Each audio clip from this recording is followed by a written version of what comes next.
दाय कृष्णपृष्ठाय भूतले श्रीमते भक्तिवेदांत स्वामिनिति नामिने नमस्ते सरस्वती देवे गौरवाणी प्रचारिणे निर्विशेष शून्यवादी पाश्चात्य देशतारिणे। जय श्री कृष्ण चैतन्य प्रभु नित्यानंद श्री अद्वैत गदाधर शिवासादि गौर भक्तवृंद। हरे कृष्णा कृष्ण कृष्ण हरे हरे, हरे राम राम राम हरे हरे। नारायणं नमस्कृत्यं नरं चैव नरोत्तमं दैवीं सरस्वतीं व्यासं ततो जयमुदीरये। हरे कृष्णा। तो आप सभी भक्तों का स्वागत है श्रीमद् भागवत कथा में। श्रीमद् भागवत जो हैं हम लोग विशेषकर इस बार श्री प्रहलाद और नरसिंह भगवान की कथा पर विचार विमर्श करेंगे, क्योंकि ये कथा भी बहुत ज़्यादा लोगों को कर्णप्रिय है, भक्तों को उत्साह देने वाली है। संसार में सभी लोग भय से, दुखों से संतप्त रहते हैं, भयभीत रहते हैं, लेकिन जब प्रहलाद महाराज का चरित्र सुनते हैं और भगवान श्री नरसिंह देव जी के द्वारा उनकी रक्षा का वर्णन सुनते हैं तो जो है लोगों को एक आस बंधती है कि रक्षति इति विश्वासो, कि हाँ भगवान जो है रक्षा अवश्य करेंगे। अन्यथा इस संसार में जिसको भी वो मित्र बनाता है, जिसके ऊपर भी वो डिपेंडेंट होता है, उसको धोखा मिलता है। इसलिए हम देखते हैं इस संसार में लोग जिन पर भी विश्वास करते हैं, कुछ समय तक दोस्ती रहती है, मित्रता रहती है, लेकिन उसके बाद उनको हाथ धोना पड़ता है ऐसी दोस्ती से। लेकिन भगवान श्री कृष्ण कहते हैं सुहृद सर्वभूतानां, मैं सभी जीवों का मित्र हूँ, मैं उन सब का दोस्त हूँ, इसलिए मैं उनका रक्षक भी हूँ, मैं उनका पालनहार भी हूँ। तो जब भक्त लोग भक्ति शुरू करते हैं तो कई बारी उनके जीवन में कुछ न कुछ उथल पुथल होती है, तो बेचारे किसकी शरण में जाएं। कहा जाता है अकाम सर्व कामो वा मोक्ष काम उदारिधि तीव्रेण भक्ति योगेन जजेत पुरुष पर, कि अगर किसी की कोई इच्छा भी है, चाहे मोक्ष की इच्छा है या कामी है या अकामी है, किसी भी तरह की इच्छा है, उसे भगवान श्री कृष्ण की ही शरण में जाना चाहिए। इसलिए भक्त लोग जब भगवान की शरण में जाते हैं तो लेकिन परिपक्वता ना होने के कारण भी क्या होता है, कई बारी इधर उधर भी देखते हैं कि हमारा कुछ काम बन जाए, हम किसी और की शरण में जाएं, तो ऐसी भी स्थिति आती है। या अन्य देवता, कहीं अन्य देवताओं की भी शरण में चले जाते हैं, कारण कि उन्हें लगता है शायद यहाँ काम नहीं बनेगा, अभी भगवान पे पूर्ण श्रद्धा नहीं है, श्रद्धा उनकी जो है बड़ी डगमग करने वाली है। इसलिए वो हमेशा क्या करते हैं, वो चाहते हैं कि भगवान की शरण तो मिले, लेकिन साथ ही साथ उनके काम बनते रहे।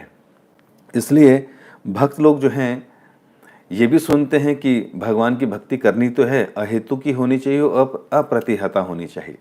अहेतु मतलब कोई कारण नहीं होना चाहिए कि मुझे बदले में ये मिल जाए, क्योंकि निष्काम भक्त बनना है हमें, और साथ में हमारी भक्ति बंदी चलती रहे, ऐसा प्रावधान रखा जाता है। तो जब ऐसी समस्याएं आती हैं, दुख आते हैं, तकलीफें आती हैं, तो भगवान के भक्त किसकी शरण में जाएं? भगवान की शरण में जाते हैं। और फिर जब भगवान की तरफ से रेसिप्रोकेशन होता है, जब भगवान उनकी प्रार्थनाओं को सुनते हैं, जब उनके लिए कुछ अच्छा करते हैं, तो भक्त लोग खुश हो जाते हैं और उनकी भक्ति में दृढ़ता आ जाती है। तो कई बार जब लोगों के जीवन में उथल पुथल होती है और भगवान उनके अनुरूप कुछ उनकी बातों को मान लेते हैं, तो भक्तों की श्रद्धा बढ़ जाती है। और अगर नहीं मानते तो कई बार वो कहते हैं कि नहीं, हम कुछ और करना चाहिए, भगवान बदल देना चाहिए, मंदिर बदल देना चाहिए। क्योंकि हम सब लोग शुरुआत में तो देहात्म चेतना में ही रहते हैं, फलासक्ति रहती है हर चीज़ में।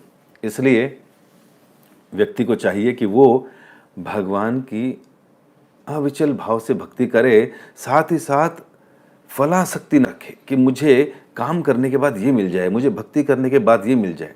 इसलिए इसको मिश्रित भक्ति कहते हैं। तो इसलिए जब हम भगवान श्री नरसिंह के विषय में सुनते हैं कि किस प्रकार उन्होंने भक्त की रक्षा करने के लिए ऐसा भीषण जो है उग्र रूप धारण किया, और अपने भक्त प्रहलाद की रक्षा करी, तो भक्तों के अंदर आशा बंध जाती है कि हाँ, भगवान हमारी रक्षा अवश्य करेंगे। भक्तों का और है भी कौन भाई, सारे के सारे तत्व भगवान के द्वारा दिए गए हैं। आत्मा कहीं किराए से वो लेकर आया नहीं, वो भी भगवान के द्वारा इसको प्राप्त हुई है। ये सारे एलिमेंट्स, चाहे मटेरियल हों चाहे सटल हों, ये सारा कुछ भगवान के द्वारा प्रदत्त है। वो बात अलग है कि कई मूर्ख कुछ किताबें पढ़ने के बाद अपने को रिसर्चर्स या साइंटिस्ट कहते हैं और इतना घमंड करने लगते हैं कि हमने इस संसार में ये प्रोडक्ट बना दिया, ये रिसर्च करी तो ये खोज डाला। अगर आपने कुछ खोजा है तो वही खोजा है ना जो पहले से अवेलेबल था, आपने विशेष क्या कर दिया? कुछ आपने बनाया है तो बनाया क्या है? इसी संसार के एलिमेंट्स और केमिकल्स को लेकर ही तो लेबोरेटरी में जाके कुछ मिश्रण किया है ना। घर से या माँ के गर्भ से तो कुछ नहीं लेकर आए थे।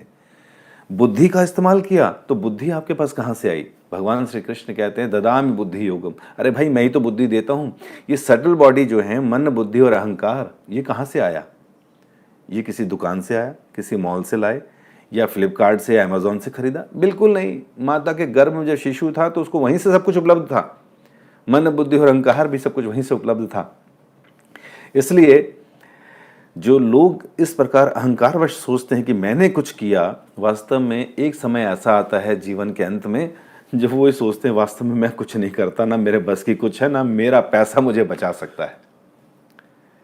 अब तो ऊपर वाला ही सब कुछ कर सकता है। डॉक्टर्स के पास भी जाते हैं, ऐसी परिस्थितियां आ जाती हैं, ऐसे वायरसेस आ जाते हैं, लोग कहते हैं कितना ही धन ले लो लेकिन ऑक्सीजन दे दो, कितना ही धन ले लो केवल एडमिशन करा दो, कितना ही धन ले लो वेंटिलेटर पे डाल दो। इससे क्या होगा? वेंटिलेटर से क्या हमें प्राण आ जाएंगे? हो सकता है कि लाइफ सपोर्ट सिस्टम से कुछ देर के लिए हम जीवित हो जाएं, लेकिन एक टाइम डॉक्टर आते हैं, कहते हैं सर मेरे हाथ में कुछ नहीं है। अब तो आप क्या कीजिए, ऊपर वाले की शरण में जाइए। तो कहीं ना कहीं सब लोग फाइनली सरेंडर कर देते हैं कि अल्टीमेटली भगवान ही सब कुछ है। तो इसलिए जो कुछ देर बाद समझते हैं उन्हें चाहिए शास्त्रों की, भक्तों की शरण में जाके तुरंत समझ लें तो ज़्यादा अच्छा है। अन्यथा देर हो जाएगी तो फिर क्या होगा? चिड़िया चुग गई खेत। अरे समय निकल गया, मुंह में दांत नहीं रहे, पेट में आंत नहीं रही, वृद्धावस्था आ गया, जर्जर अवस्था है, अब भजन भक्ति कर ही नहीं सकता, क्या फायदा? तो इसलिए हमें चाहिए कि ऐसे प्रसंगों का श्रवण करें। परीक्षित महाराज के पास केवल 7 दिन थे, श्राप मिला था उनको। अब वो अपनी बुद्धि का इस्तेमाल कर रहे हैं। उनको लगा कि मैं इन 7 दिनों में क्या करूं, तो वो सारे ऋषि मुनियों से पूछते हैं, गंगा किनारे जाकर सारा राजपाट सब त्याग देते हैं कि 7 दिन के अंदर मृत्यु होने वाली है। और उसके बाद वहां पर ऋषि मुनियों से विचार विमर्श करते हैं। तभी उस सभा में सुखदेव गोस्वामी जी का आगमन होता है। और सुखदेव गोस्वामी जी क्या करते हैं, वहां पर आके उनका परामर्श, उनकी प्रश्न उत्तर सुनते हैं और उनको उत्तर देते हैं। वो कहते हैं कि जो व्यक्ति मरणासन है उसे क्या करना चाहिए, किसके बारे में सुनना चाहिए, उसे क्या मंत्र जप करना चाहिए, कौन उसके आराध्य होने चाहिए। तो सुखदेव गोस्वामी जी फिर उनकी सारी जिज्ञासाओं का समाधान करते हैं, सारे प्रश्नों को उत्तर देते हैं। 10 प्रकार के विषय हैं श्रीमद् भागवतम में, अत्र सर्ग विसर्गश्च। तो 10 प्रकार के जो विषय हैं उन विषयों पर चर्चा करते हैं। और इस प्रकार आगे बढ़ते बढ़ते परीक्षित महाराज को उनकी सारी जिज्ञासाओं का समाधान करते रहते हैं। जब जब परीक्षित महाराज प्रश्न करते हैं तो सुखदेव गोस्वामी बहुत प्रसन्न होते हैं, साधुवाद करते हैं। अरे वाह, क्या प्रश्न किया है आपने। क्योंकि जब वक्ता क्वालिफाइड हो और श्रोता भी इस प्रकार के प्रश्न करे और अटेंटिवली सुने तो वक्ता को भी बहुत प्रसन्नता होती है और श्रोता भी एडवांस करता है, भक्ति में आगे बढ़ता है। और इन दोनों की जो बातें लोग सुनते हैं उनका भी बहुत फायदा होता है। इसलिए परीक्षित महाराज के प्रश्नों से गदगद हुए सुखदेव गोस्वामी उनके प्रश्नों के उत्तर देना शुरू करते हैं। हम लोग जब छठा स्कंद समाप्त करते हैं तो उस समय कश्यप और दिति के पुत्रों का, उनकी वंशावली की चर्चा करते हैं। उस चर्चा में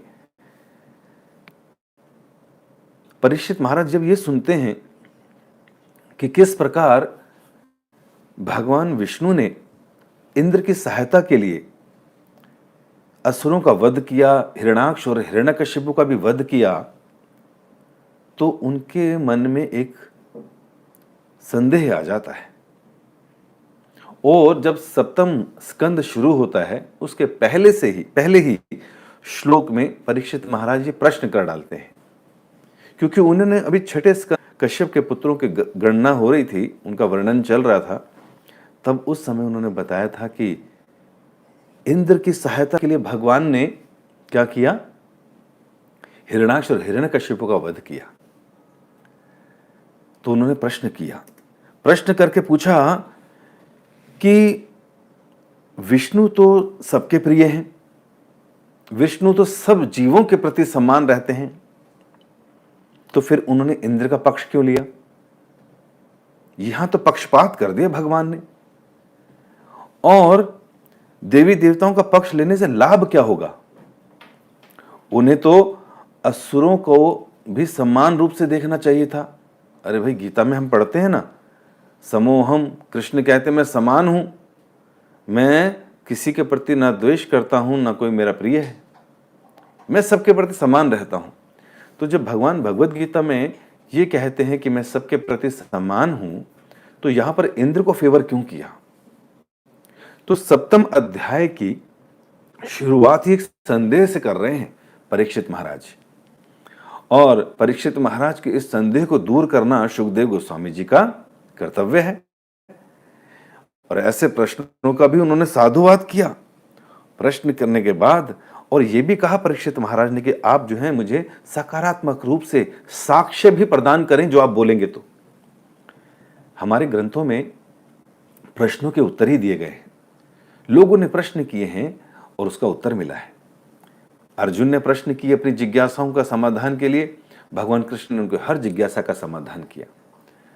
शौनक आदि ऋषि पूछ रहे हैं, सूत गोस्वामी जी उनका वर्णन कर रहे हैं, उनके प्रश्नों के उत्तर दे रहे हैं। विदुर और मैत्रेय संवाद में भी यही सब चल रहा है। युधिष्ठिर महाराज भी पूछते हैं, नारद जी भी जवाब देते हैं, और इस प्रकार परीक्षित महाराज के प्रश्नों का भी जवाब ही है शुकदेव गोस्वामी की हर बात। तो हमारे वैदिक ग्रंथों में प्रश्न और उत्तर हैं।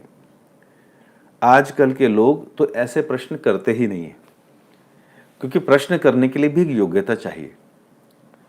हमारे प्रश्न होते हैं जीविका से संबंधित, बिजनेस से संबंधित, शरीर और बीमारियों से संबंधित। बीमारी लग गई है, कोई रास्ता बताइए प्रभु जी, कहां जाएं? ये कोई प्रश्न है?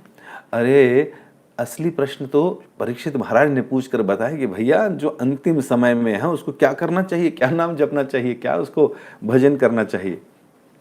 तो इस प्रकार ये सब उन्होंने क्या किया, प्रश्न किए।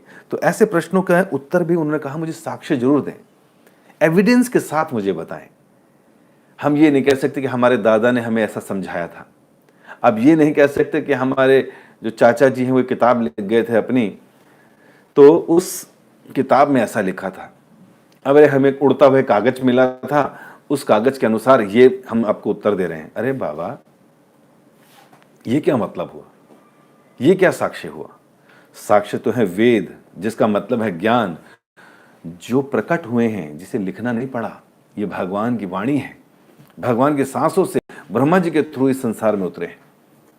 तो इन ग्रंथों में जो साक्ष्य दिए गए हैं, इन वैदिक पुराणों में जो बातें लिखी गई हैं, वो सबसे सुंदर साक्ष्य है।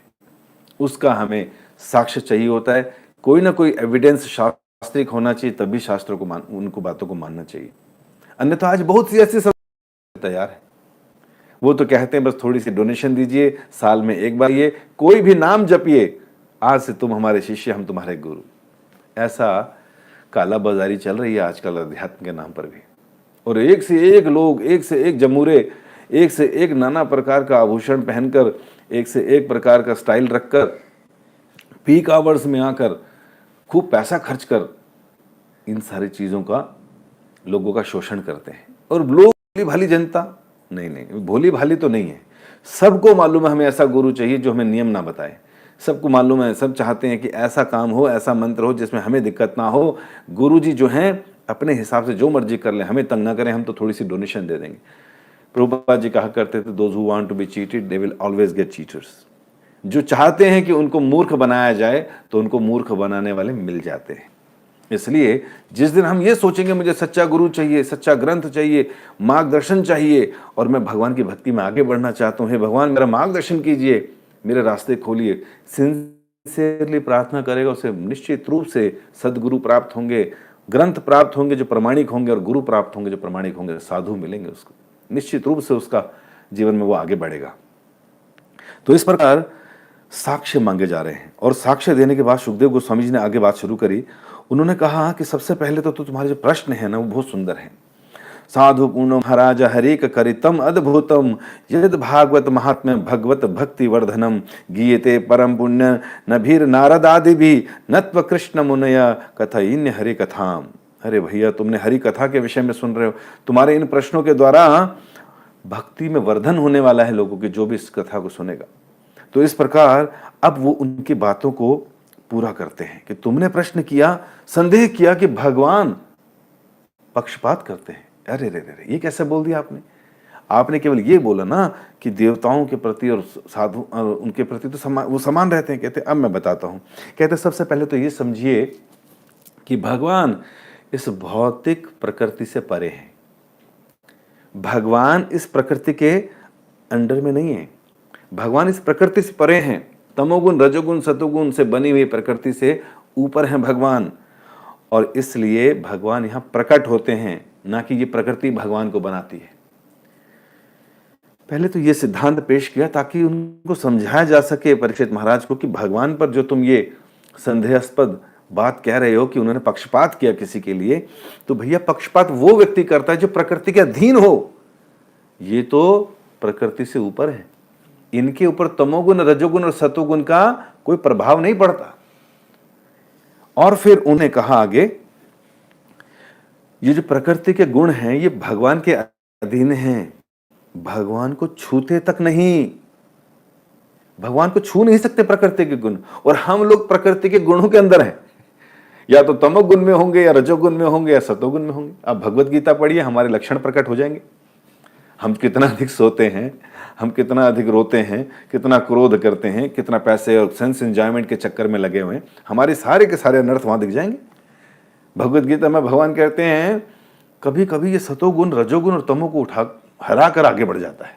हमारे जीवन में भी ऐसे होता है, कभी कभार तमोगुण रजोगुण को और सतोगुण को पछाड़ कर आगे निकल जाता है। तो हमें सोने की बहुत इच्छा होती है, प्रमादी रहते हैं, पड़े रहते हैं, अरे आज कुछ नहीं करना। और कई बार ये रजोगुण इन दोनों को हराकर आगे बढ़ जाता, फिर लगता कुछ करना है, कुछ एंजॉयमेंट किया जाए।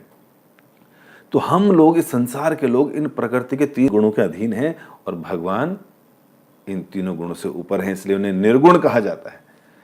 तो ये मायावादी लोग जो ठीक से समझ नहीं पाते, निर्विशेष इत्यादि लोग, ये क्या कहते हैं निर्गुण का मतलब जिनमें कोई गुण नहीं है। अरे वो तीनों गुणों से ऊपर की बात हो रही है भैया। तो हम लोग इस प्रकार हमें समझना चाहिए कि भगवान इन गुणों के अंतर्गत नहीं आते। और जो लोग भी यहाँ संसार में फलते फूलते नजर आते हैं ना, कि देखो उसके पास ये, उसके पास वो, अरे निकम्मा, अरे देखो ये कैसा हरा, इसकी जिंदगी कैसे खराब चल रही, कहते हैं नहीं नहीं नहीं नहीं, ये सारा का सारा गुणों का प्रभाव है। और गुणों के प्रभाव से लोगों को क्या है, क्या मिल रहा है, उसके फल मिल रहे हैं। भगवान कुछ नहीं दे रहे भाई। जैसे रेड लाइट पे खड़े होकर अगर आप नियमों का पालन करते हैं तो पुलिस आपको कुछ नहीं कहती, मास्क लगा के रखते हैं पुलिस कुछ नहीं कहती। लेकिन आप जब इन नियमों को तोड़ते हैं तो तुरंत आपके हाथ में 2000 रुपए का पर्चा आ जाता है। अद्भुत। अरे अद्भुत नहीं, तुमने नियम तोड़ा इसलिए आपका पर्ची कट गया 2000 का, कि आपने मास्क नहीं पहना था, लाइसेंस नहीं था और ये सब। तो इसका मतलब क्या है, कोई व्यक्ति बोले देखो पक्षपात कर लिया जी आपने, तो उन लोगों को छोड़ दिया और इस व्यक्ति को पकड़ लिया। कहते भैया नियम पढ़ो, सरकार किसी का पक्षपात नहीं कर रही, जो गलत कर रहा है, जो नियम नहीं पालन कर रहा, उसके साथ ऐसा हो रहा है। और जो लोग सतोगुण में हैं, तो देवता लोग अधिक तक सतोगुण में रहते हैं, तो भगवान उस सतोगुण को समय के काल के रूप में आकर उसके साथ प्रेरित कर सतोगुण में वृद्धि करवाते हैं, उनको आगे बढ़ाते हैं। भी जो सतोगुण में होगा तो वो आगे बढ़ेगा, जो रजोगुण में है वो आसुरी लोग हैं, इस संसार में उथल पुथल करने के लिए। और जो तमोगुण से भरपूर रहते हैं प्रकृति के गुण और समय काल के अनुसार, वो यक्ष और राक्षस लोग हैं। वो लोगों का अलग दिनचर्या है। तो उनके गुणों के हिसाब से भगवान उनको क्या दे रहे हैं? फल दे रहे हैं। और इस प्रकार जो है इन विचारों को आगे व्यक्त करते हैं और फिर ये भी कहते हैं कि जीव जो है उसके पास जो है विशेषकर एक और विशेष चीज है, जैसे कि बताया जाता है कि भगवान क्योंकि इन सब चीजों से अलग हैं, तो कई बार व्यक्ति ये सोचता है कि ऐसे कैसे। तो एग्जाम्पल दे रहे हैं, कह रहे हैं जैसे लकड़ी है, लकड़ी के अंदर क्या है? अग्नि है।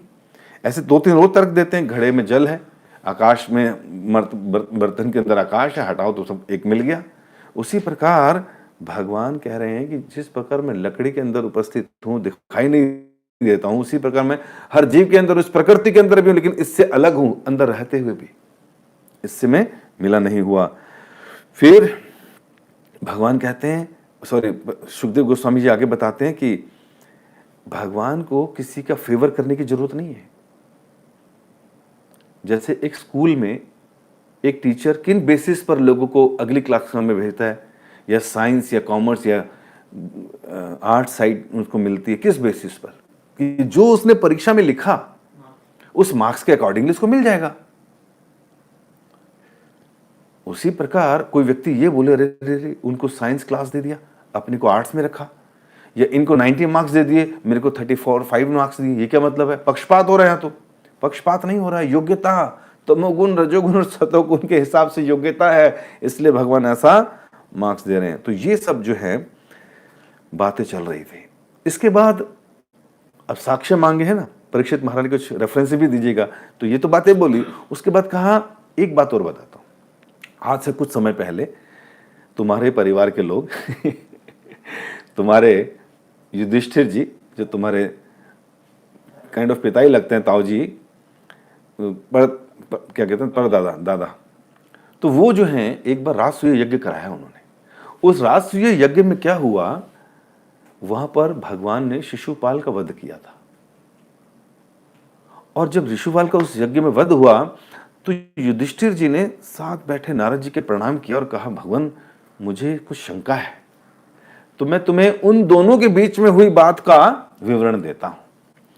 तो ये कहानी अब थोड़ी सी उधर चली गई। भगवान साक्ष्य दे रहे हैं परीक्षित महाराज के कहने पर। तो फिर क्या साक्ष्य दिया?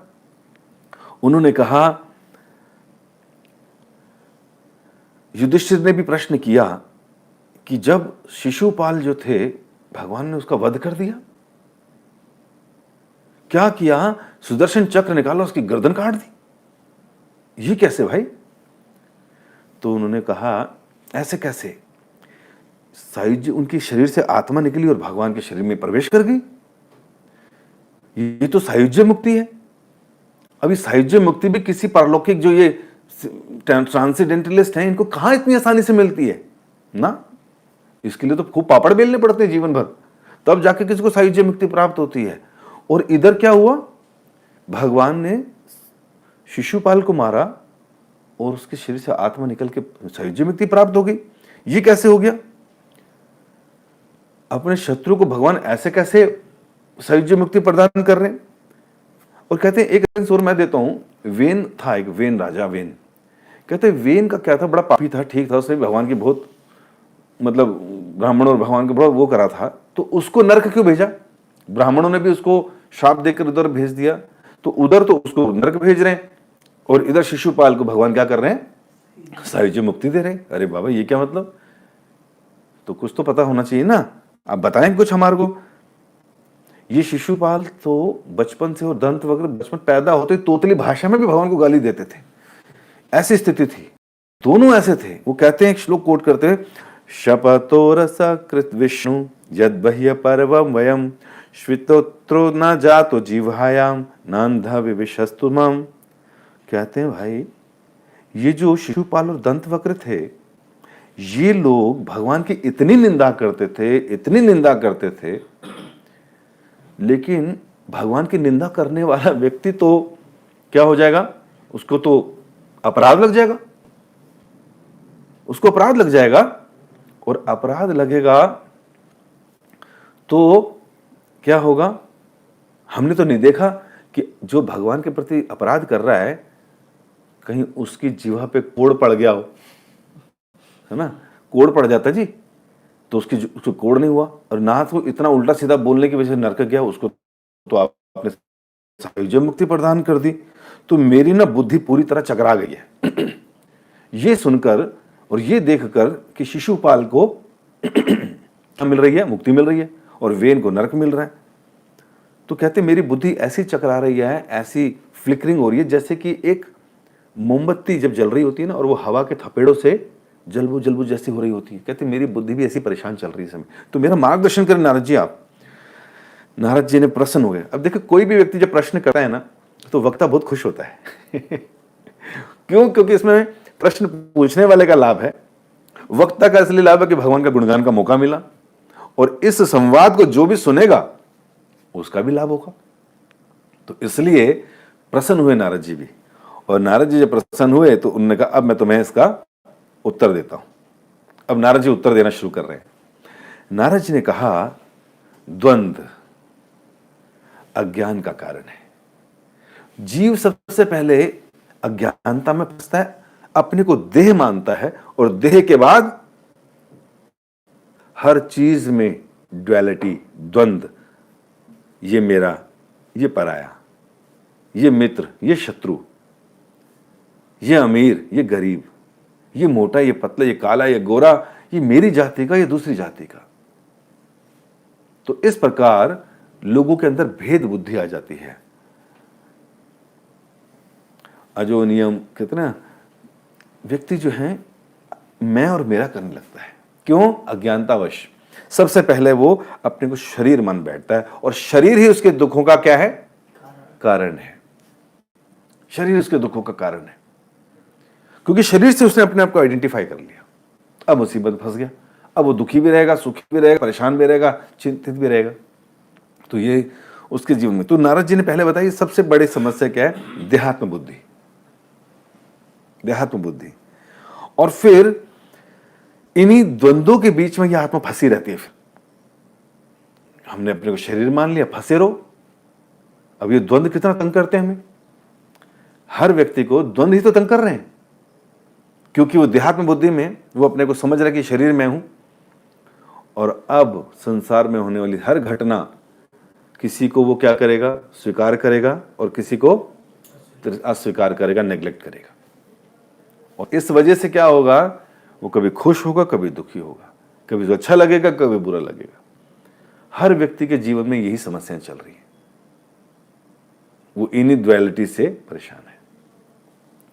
तो कह रहे प्रकृति से भगवान का वास्तव में कोई लेना देना नहीं है, वो तो इस प्रकृति से अलग व्यक्ति है, और ना ही उनका इन द्वंद्वों से ये अच्छा ये बुरा, भगवान को इससे भी कोई लेना देना नहीं है।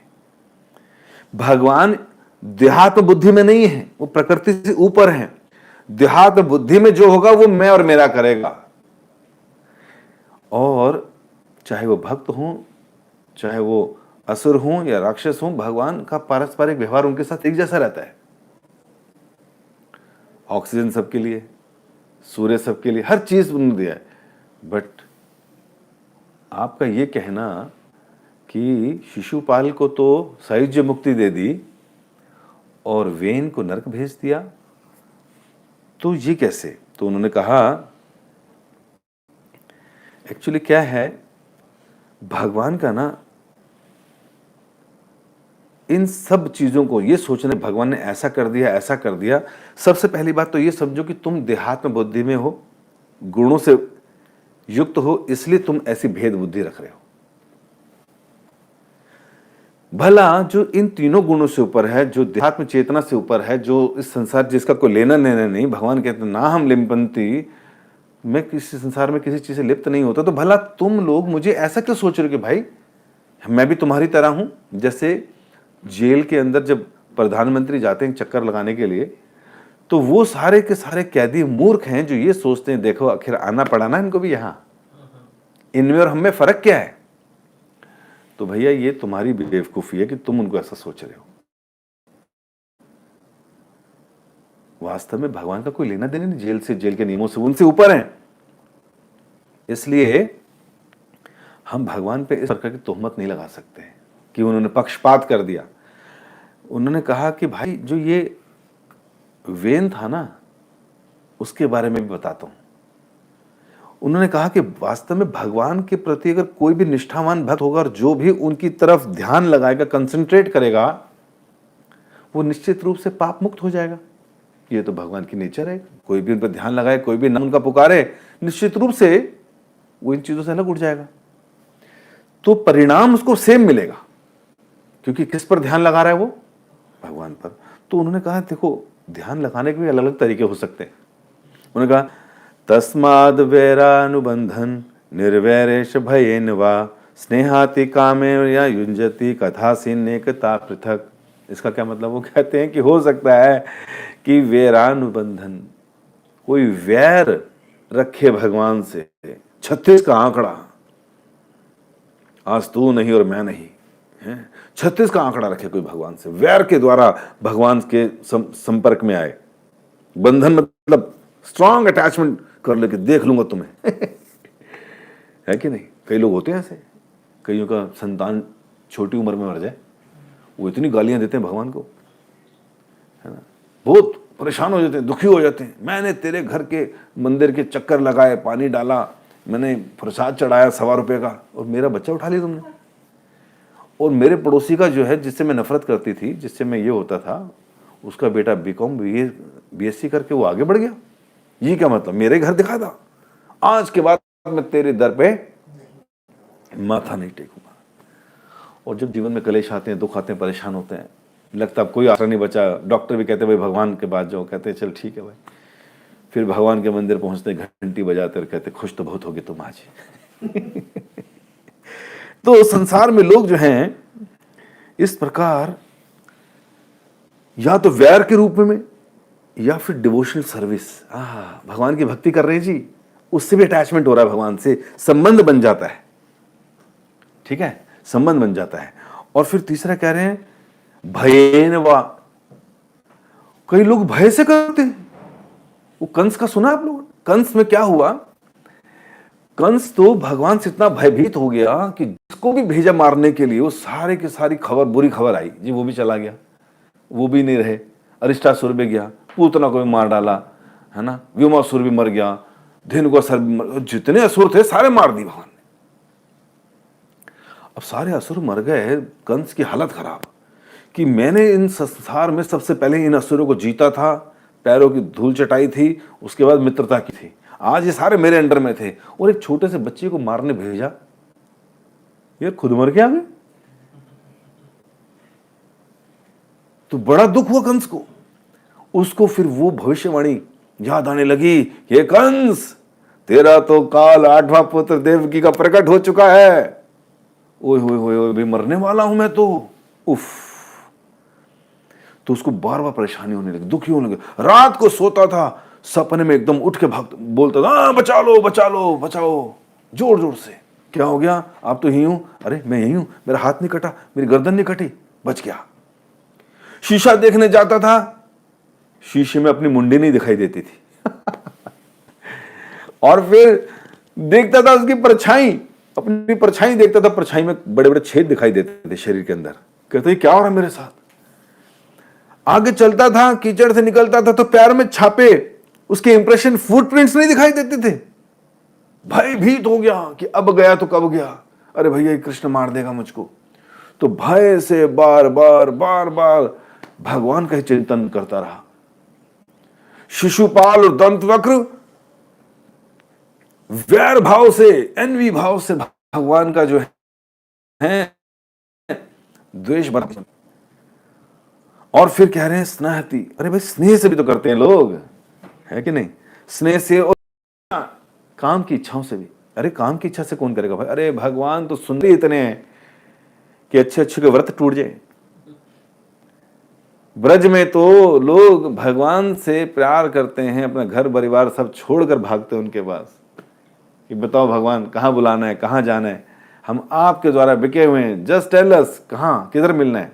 और भगवान भी व्हाट्सएप करते थे उनको बांसुरी बजा के, हरे कृष्णा करके बांसुरी बजाते थे। हर गोपी को लगता था मुझे बुलाया भगवान ने। और इस प्रकार नारद जी कह रहे हैं कि भैया परिणाम सेम है, चाहे कामेना, काम इच्छा से करो कि कृष्ण को पति रूप में चाहिए, पैरामोर, एक एक्स्ट्रा मैरिटल अफेयर रखना है कृष्ण के साथ। अरे अपने पति है ना घर में, नहीं नहीं आप तो हो, एक उधर भी जिनके हाथ में बांसुरी है वो भी मेरे पति है कि नहीं? इस संसार में तो तुम भी और वो भी। गोपियां कहती हैं तुम न हो ना हो वो ही, ऐसी भावना रखते हैं। तो कह रहे हैं कामेना, जिनकी काम इच्छाएं, ट्रांसेंडेंटल काम इच्छाएं बन चुकी हैं, वो भी भगवान के साथ अनुबंधन, उनका बंधन है। स्नेह से जो प्रेम पूर्वक भगवान की सेवा पूजा अर्चना कर रहे हैं, हमारे जैसे भक्त लोग प्रयास कर रहे हैं अनुकूल भाव से, ये लोगों का भी संबंध भगवान से बना हुआ है। इसके अलावा भय से जो लगे हुए हैं, अरे कॉन्स्टेंटली थिंकिंग अबाउट कृष्ण, अरे मार दिया भैया, मार देंगे भैया, कहां जाएं, वो लोग भी कॉन्स्टेंटली थिंकिंग अबाउट कृष्ण। और डिवोशनल सर्विस नहीं आती, अरे जो भगवान की वर्शिप इत्यादि में लगे हुए हैं, वो लोग भी भगवान से अटैच्ड हैं, और जो वैर भाव से लगे हैं वो भी। तो नारद जी कह रहे हैं भाई परिणाम सेम है, परिणाम सेम मिलेगा, भक्ति सेवा भगवान जितना भी कर लो। लेकिन फिर एक बात कंक्लूजन भी दे रहे हैं, कहते हैं भक्ति सेवा भगवान में उतना, कई बार जो भक्ति सेवा में लगे रहते हैं सुबह शाम, जी कह रहे हैं कई बार उनका ना एब्जॉर्प्शन उतनी तेजी से नहीं हो पाता जितना वैर भाव वालों का हो जाता है। अरे बाबा ये क्या बोल दिया नारद जी आपने, मतलब आप ये कह रहे हो कि अनुकूल भाव की जगह प्रतिकूल भाव अपनाएं, ये क्या मतलब हुआ? कहते हैं हाँ भाई आप खुद देखो, आप अपने लेक्चर्स में देख लो, 2 साल 5 साल 10 साल 15 साल लोग बैठे रहते हैं लेक्चर में। तो प्रश्न क्या होता है, प्रभु जी 15 साल हो गए जब करते हुए, ये मन लगता नहीं प्रभु जी 20 साल हो गए श्रवण करते हुए, रैप्ट अटेंशन के साथ नहीं सुन पाते हैं। प्रभु जी इतने समय से भक्ति कर रहे हैं बट मन बड़ा चंचल है। तो नारद जी कह रहे भाई ये सब चीजें देखकर तो मैं ये बोलूंगा कि वैर भाव से लगे हुए हैं, they are more exalted, because absorption in with the anukul bhav, it is very difficult to become absorbed in Krishna bhakti. तो ये कंक्लूजन दे रहे हैं नारद जी। एक्चुअली नारद जी ऐसा इसलिए बोल रहे हैं आउट ऑफ ह्यूमिलिटी, दीनता। जो भगवान के भक्त होते हैं ना, they see everything good in Krishna.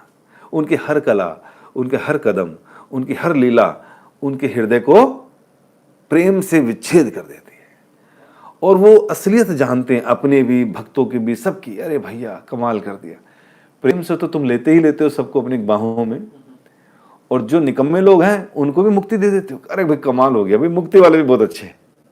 तो ऐसा नारद जी ह्यूमिलिटी पेश कर रहे हैं। अब नारद जी अगर ऐसा बोल रहे हैं कि भैया कोई व्यक्ति सोचे यार ऐसे कर लेते हैं, ना ना ना भैया, अगर नारद जी इसको अच्छा बता रहे हैं तो खुद क्या कर रहे हैं? वो खुद क्या कर रहे हैं? व्यास देव जी को अपनी जब जन्म गाथा सुनाई तो क्या बताया उसमें? कहते भैया हमारे घर में आए थे भक्ति विनोद, भक्ति वेदांतिस्ट है ना, सारे ऋषि मुनि चतुर्मास में आए, माँ ने मेरे को उनकी सेवा में लगा दिया, उनकी सेवा करता, खाना खिलाता था, हाथ धुलाता था, कपड़े देता था, प्रसाद जूठा मांग देता था, उन्हें कथा सुनाई, आत्म तत्व का ज्ञान दिया, भक्त बन गया मैं, और खूब भक्त बना, इतना बढ़िया भक्त बना कि भगवान ने इंटरनेशनल पास दे दिया मेरे को, इंटर ब्रह्मांड इंटर यूनिवर्स पास। अब मैं कहीं भी ट्रैवल कर सकता हूँ वीणा हाथ में लेकर। तो डिवोशनल सर्विस तो बहुत प्यूरिफाइंग है, इंस्टेंट देती है जी रिजल्ट। तो यहां पर वो आउट ऑफ ह्यूमिलिटी बोल रहे हैं कि यार ये वैर भाव वाले भी कम नहीं है, इनको जल्दी प्राप्त हो जाते हैं, और कई बार दूसरे वाले टेकर वैसे लगे रह जाते हैं। ये जो लंबे लंबे समय तक प्रश्न करते रहते हैं, इनका कारण क्या है कि कई बार इनको एसोसिएशन ठीक नहीं मिलता, कई बार ये बहुत गलतियां कर रहे होते हैं, कई बार इनका मन शुद्ध नहीं होता अधिकतर समय पर, कारण कि वो प्रॉपरली एंगेज नहीं होते सर्विसेज में। तो जब वो श्रवण कीर्तन श्रवण इतना अच्छे ढंग से नहीं करेंगे तो मन में हमेशा क्या रहेगी? दुविधाएं रहेंगी, प्रश्न रहेंगे। तो इस प्रकार अगर नारद जी ऐसा बोल रहे हैं तो वो खुद क्यों नहीं कर रहे भैया? खुद तो पूरी दुनिया को प्रचार कर रहे हो, कितने लोगों को प्रचार किया। ये प्रहलाद महाराज को भी माता के गर्भ में शिक्षा दे दी कयादु को, ध्रुव महाराज को भी शिक्षा दी। अब जिसको देख लो नारद जी का भागवतम में हर शुद्ध भक्त के जीवन में क्या है? हाथ है, उनके गुरु हैं वो। जो व्यास देव जी हैं उनके भी गुरु वही हैं, है कि नहीं, जिन्होंने सारे शास्त्र लिखे हैं। तो यहां पर वो क्या कह रहे हैं कि इस प्रकार थोड़ा सा कंपैरिजन दे रहे हैं, लेकिन ये कंपैरिजन दूसरे ढंग से भी देखा जा सकता है। जैसे गोपियां हैं, अब गोपियां इस सर्वोच्च पदवी पर हैं, भगवान की अंतरंग गोपियां, उनकी एसोसिएट्स, भगवान जो है उनके क्या हैं, प्राणनाथ हैं, गोपी जन वल्लभ, उनके वल्लभ हैं भगवान। ये गोपियां क्या कहती हैं, हाय हाय हाय, अरे उन बांसुरी को देखो, ये बांसुरी तो हमसे ज्यादा क्या है, धन्य है। अरे भगवान ने इसको अपने अधरों से तो लगा रखा है, और हम देखो कहां दूर खड़ी है। तो ये भाव यहां पर वही है जो नारद जी प्रकट कर रहे हैं। कई बार यही गोपियां कहती है, अरे हमसे ज्यादा अच्छे तो ये ग्वाल बाल है, जो सुबह से लेकर शाम तक भगवान के साथ खेलते हैं, कबड्डी खेलते हैं, गले लगते हैं और ये सब करते हैं, हम कहां।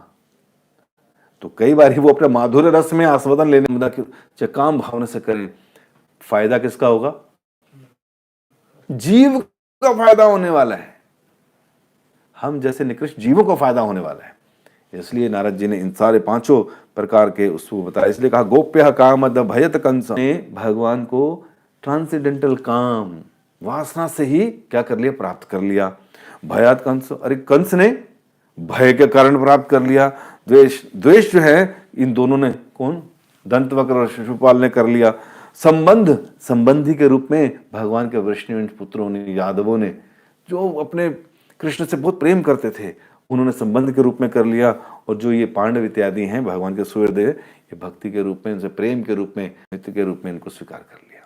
तो हर व्यक्ति के लिए जगह है भगवान के उसमें, आप बस वो भाव जागृत कीजिए और भगवान तैयार है गले लगाने के लिए। तो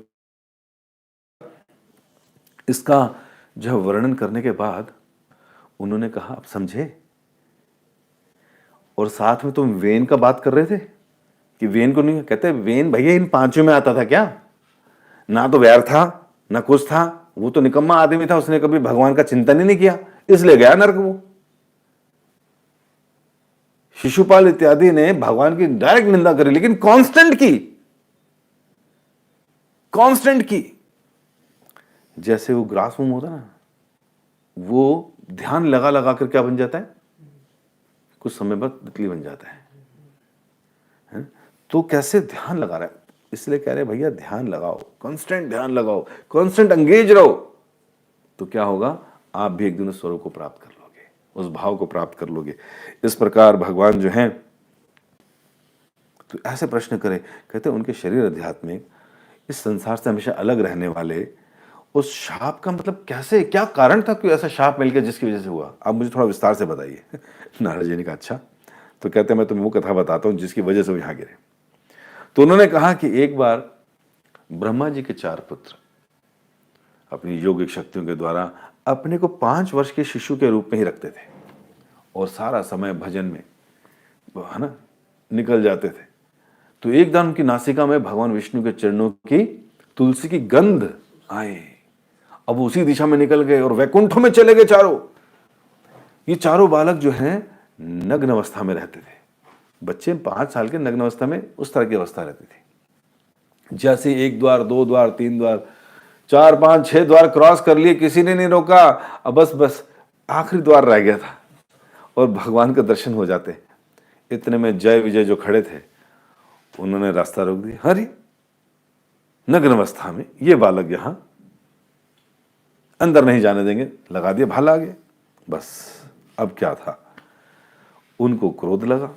उन्होंने कहा भैया आपने हमें रोक दिया, आप रजोगुण और तमोगुण से प्रभावित हो, और इन गुणों की इस आध्यात्मिक जगत में तो कोई वैल्यू नहीं है भैया, यहां तो रहते नहीं कोई इस तरह का व्यक्ति, और फिर तुम यहां रहने के अयोग्य, तुम विष्णु का संग प्राप्त करने लायक नहीं हो, तुम तो भौतिक जगत में जाओ, असुर के रूप में रहो जाकर।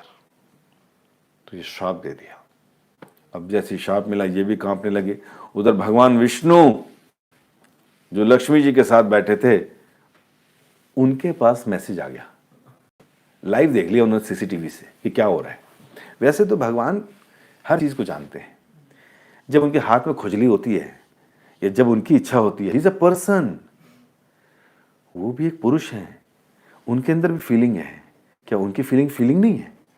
हमारी फीलिंग, तो भगवान की भी फीलिंग है। तो जो भगवान की फीलिंग है तो वो किसके साथ अपनी फीलिंग्स को पूरा करेंगे? तो वो जैसे ही सत्य संकल्प कहते, जैसे ही वो फीलिंग दिमाग में आती है कि आई वांट टू फाइट, बहुत दिन हो गए डोले शोले बना रखे हैं, लड़ा नहीं किसी से, तो हाथों में खुजली हो रही है, तो बट ये इच्छा कौन पूरी करेगा? तो भगवान की ही जो योग माया शक्ति है वो भगवान के सुख के लिए, उनके आनंद की में वृद्धि करने के लिए ऐसी परिस्थितियों की रचना करती है जिससे कि आगे काम बढ़ता है। तो क्या काम बढ़, इधर जो है उनके भगवान के चरणों की तुलसी उनकी नासिका के द्वार से प्रवेश कर गई, इधर से उन्होंने आना शुरू किया वैकुंठ में, इधर से जय विजय ने उनको रोक दिया और रोकते ही उनके द्वारा शाप दिलवा दिया और उसके बाद एंट्री मारी। अरे रे क्या हो गया जी, सब ठीक तो है? ये मेरे द्वारपाल हैं, मुझे रिप्रेजेंट कर रहे हैं, अगर इनके द्वारा कोई गलती हुई है तो मैं तुमसे क्षमा चाहता हूं। बड़ा सुंदर भगवान ने वहां पर आचरण दिखाया। हर लीडर का यही भाव होना चाहिए, देश के प्रधानमंत्री का, कोई भी जो लीड कर रहा है सोसाइटी को, उसका भाव यही होना चाहिए कि उसके अनुगत जितने भी लोग हैं उनका पूरा देख रेख करे, उनकी ट्रेनिंग करवाए, उनकी एजुकेशन रखे और उनके द्वारा होने वाली गलती के लिए जो काम करने वाले लोग हैं उसके लिए स्वयं माफी मांगे। और अगर कुछ लाभ होता है, कुछ नेम फेम मिलता है, कुछ कंप्लीशमेंट पूरी होती है, तो उसका श्रेय अकेला ना ले, उसका श्रेय सबके साथ वितरित करे, लोगों के सामने बताए कि ग्लोरीफाई करे, ये ना होते तो ये काम ना होता, इन्होंने उस समय ये काम किया और इनकी वजह से हुआ, मैं तो खाली पदक लेने आया हूं इनके बिहाफ पर, है ना। तो इस प्रकार लीडर का ये जॉब होता है। इसलिए भगवान वहां पहुंचे, क्षमा याचना करी, और लेकिन अब क्या था, श्राप मिल चुका था। विष्णु पुराण में लिखा है कि 2 ऑप्शन दे दिए थे कि भाई देखो 7 जन्मों तक या तो भक्तों के घर में जन्म लो पृथ्वी पर, और उसके बाद 7 जन्मों के बाद आप वापस वैकुंठ आएंगे। और दूसरा शॉर्टकट और भी है। कहते वो क्या? कहते तुमने जो यहां पर व्यवहार दिखाया है आसुरी प्रवृत्ति का, तो या तो असुरों के रूप में 3 जन्म आसुरी परिवार में जन्म लो और भगवान तुम्हारा उद्धार करेंगे, तो 3 जन्मों में आ जाओगे। तो जो भगवान का भक्त होता है ना, भगवान से दूर नहीं रह सकता। उन्होंने कहा 7 जन्म वाला चक्कर पसंद नहीं अपने को। कौन सा? 3 जन्म, हमें 3 जन्म वाला पसंद है जी। तो चाहे असुर बनना पड़े, ये नारद जी कहते फिर ये लोग ना हिरणाक्ष और हिरण्यकश्यप के रूप में आए और हिरणाक्ष का वध किया वराह भगवान ने एक सुअर के रूप में आकर, और हिरण्यकश्यप का वध किया भगवान नरसिंह ने। और जो ये नरसिंह थे, जो हिरण्यकश्यप थे, इनका एक पुत्र हुआ भक्त प्रहलाद। बड़ा ही भक्त था, अच्छी चेतना का दृढ़ भक्त था, लेकिन हिरण्यकश्यप उसका कट्टर दुश्मन था। मरवाने के लिए क्या क्या नहीं काम किया उसने। और उसके बाद अगला जन्म में रावण और कुंभकर्ण के रूप में ये दोनों भाई प्रकट होते हैं, जय और विजय। और जय और विजय जब अगली बार प्रकट होते हैं ना, तो क्या होता है, भगवान राम इनका वध करते हैं। और फिर अगले अवतार में जो अभी आपने देखा, शिशुपाल और दंतवक्र, आपने कहा ना, पैदा होते ही तोतली भाषा से इन्होंने क्या शुरू कर दिया? गाली देना शुरू कर दिया कृष्ण को। भगवान को गाली देना शुरू कर दी बचपन से। अब भगवान को जब गाली दे रहे हैं तो शिशुपाल दंतवक्र की मां ने कहा, बेटा कृष्ण, ये मेरे बालक है ना, इनकी चेतना ठीक नहीं है, ये तुम्हें बचपन से गाली देते आए बेटा, लेकिन तुम्हें इनका वध नहीं करना, इनको छोड़ दो, माफ कर दो। मैया देखो, वध तो मैं करूंगा, लेकिन जिस दिन इन्हें 1 दिन में सेंचुरी लगा दी, 100 तक पहुंच गए, तब तक तो ये बचे हैं, और जिस दिन 100 पे पहुंचे, इनको मैं छोड़ूंगा नहीं। मां कहती हाँ 100 तो बहुत ज्यादा होता बेटा, कोई दिक्कत नहीं। लेकिन द्वापर युग चल रहा था, 100 कुछ भी नहीं होता। बस ऐसे ही हुआ, राजसूय यज्ञ चल रहा था। दंतवक्र और शिशुपाल ये तैयार, वैसे हमेशा बोलते हैं उल्टा सीधा, तो शिशुपाल ने तो खूब गालियां देना शुरू करी। यहां काउंटिंग शुरू हो गई, 100, 99, 98 काउंटडाउन शुरू हो गया उसका, कि आज ही होना जिसका टिया पाचा। और उसके बाद उसने जैसी सोवी गाली दी, भगवान का सुदर्शन चक्र बड़े टाइम से इंतजार कर रहा था, कहते तेल लगा के बैठा हूं, मुझे सेवा नहीं मिल रही। जैसे सुबह जूम करके गया, खड़ा करके गर्दन काट दी और धराशायी। यहां से उसके युधिष्ठिर के मन में जिज्ञासा उत्पन्न, अरे यार इसकी आत्मा निकल के भगवान के शरीर में जोड़, सायुज्य मुक्ति प्राप्त होगी। तो नारद जी फिर क्लियर कर रहे हैं, और नारद जी और युधिष्ठिर का ये संवाद कौन सुना रहा है? सुखदेव गोस्वामी परीक्षित महाराज को, क्योंकि 7वें अध्याय से 7वें स्कंद के पहले श्लोक से उन्होंने संदेह भगवान को कहा कि पक्षपात करते हैं। कहते पक्षपात नहीं करते भैया, ये अपने कर्मों के हिसाब से कर रहे हैं। ये लोग सत्यों को भी करेंगे, उन्हें लग सकता अच्छा बुरा, लेकिन भगवान सबके साथ ही अच्छा करते हैं, क्योंकि अगर असुर को भी मार रहे हैं तो उसको मुक्ति। इसलिए नारद जी ने ग्लोरीफाई किया इन सारे भक्ति के संबंधों को, और ईर्ष्या वाली भक्ति को भी उन्होंने श्रेष्ठ बता डाला, जबकि खुद नहीं करते, क्योंकि उनको मालूम है ये मैं आउट ऑफ ह्यूमिलिटी बोल रहा हूं, भैया समझ लो बात को। तो इस प्रकार उनको कहा कि ये सब वर्णन हुआ और बताया कि इस प्रकार वो सब लोग तीन तीन अवतारों में आकर फिर भगवान विष्णु उनका उद्धार करते हैं। और फिर युधिष्ठिर ने फिर एक प्रश्न किया, कहते भाई अब क्या है? कहते जी देखो ऐसा है, हिरण्यकश्यपु और उसके प्यारे पुत्र ने कि बीच का जो संबंध था, आपने बताया कि बेटे को मारने का प्रयास किया, ऐसी क्या दुश्मनी हो गई जी उनके बीच में? 5 साल का बालक, ऐसे क्या दुश्मनी हो गई कि वो भगवान का इतना अच्छा भक्त बन गया? उसके पीछे क्या सिद्धांत है? और बाप दुश्मनी करता था, इसके पीछे क्या तर्क है? तो यहां पर इस तर्क के साथ पहला स्कंद खत्म होता है। तो अभी तक संक्षिप्त में हम लोगों ने ये जाना कि जो उनका संदेह था भगवान को पक्षपात पूर्ण कार्य करने का बताने वाले, तो उसके पीछे कई तर्क दिए गए। और देहात्म बुद्धि में जो व्यक्ति रहता है ना, वो ऐसा सोचता है कि इसने ऐसा किया। क्यों बोला वेद ने? वेदों में लिखा कि तमस अंधकार से उजाले की तरफ जाओ।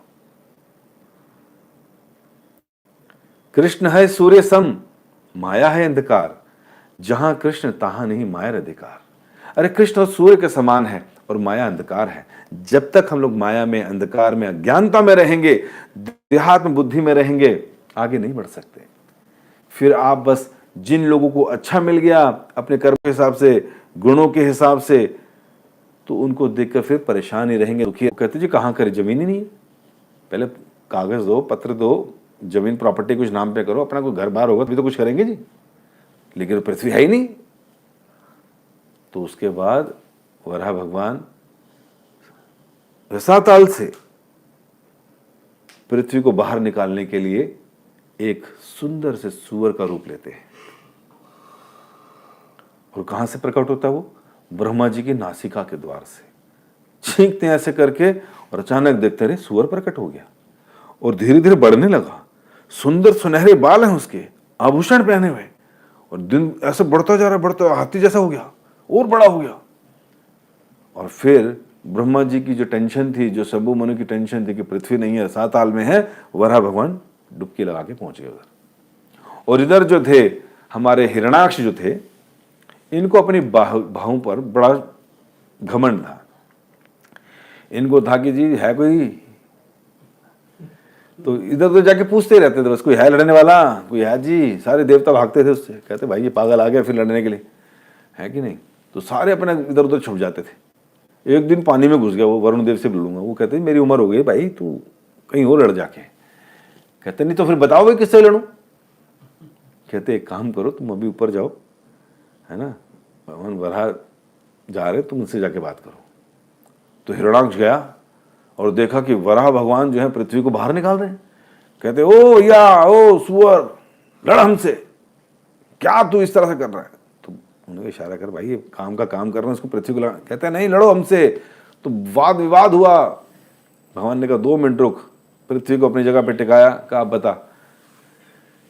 कहते अब लड़ो मेरे से। कहते बहुत बोल लिए, तू इधर आ। कान के नीचे मारा दाहिने हाथ से एक मारने पर ही, जो इतने समय से देवताओं को परेशान कर रखा था, मारने के लिए, लड़ने के लिए लोग ढूंढ रहा था, एक थप्पड़ के नीचे आकर एक खून वहन कर दिया, उल्टी कर दी, दोबारा उठा नहीं वो।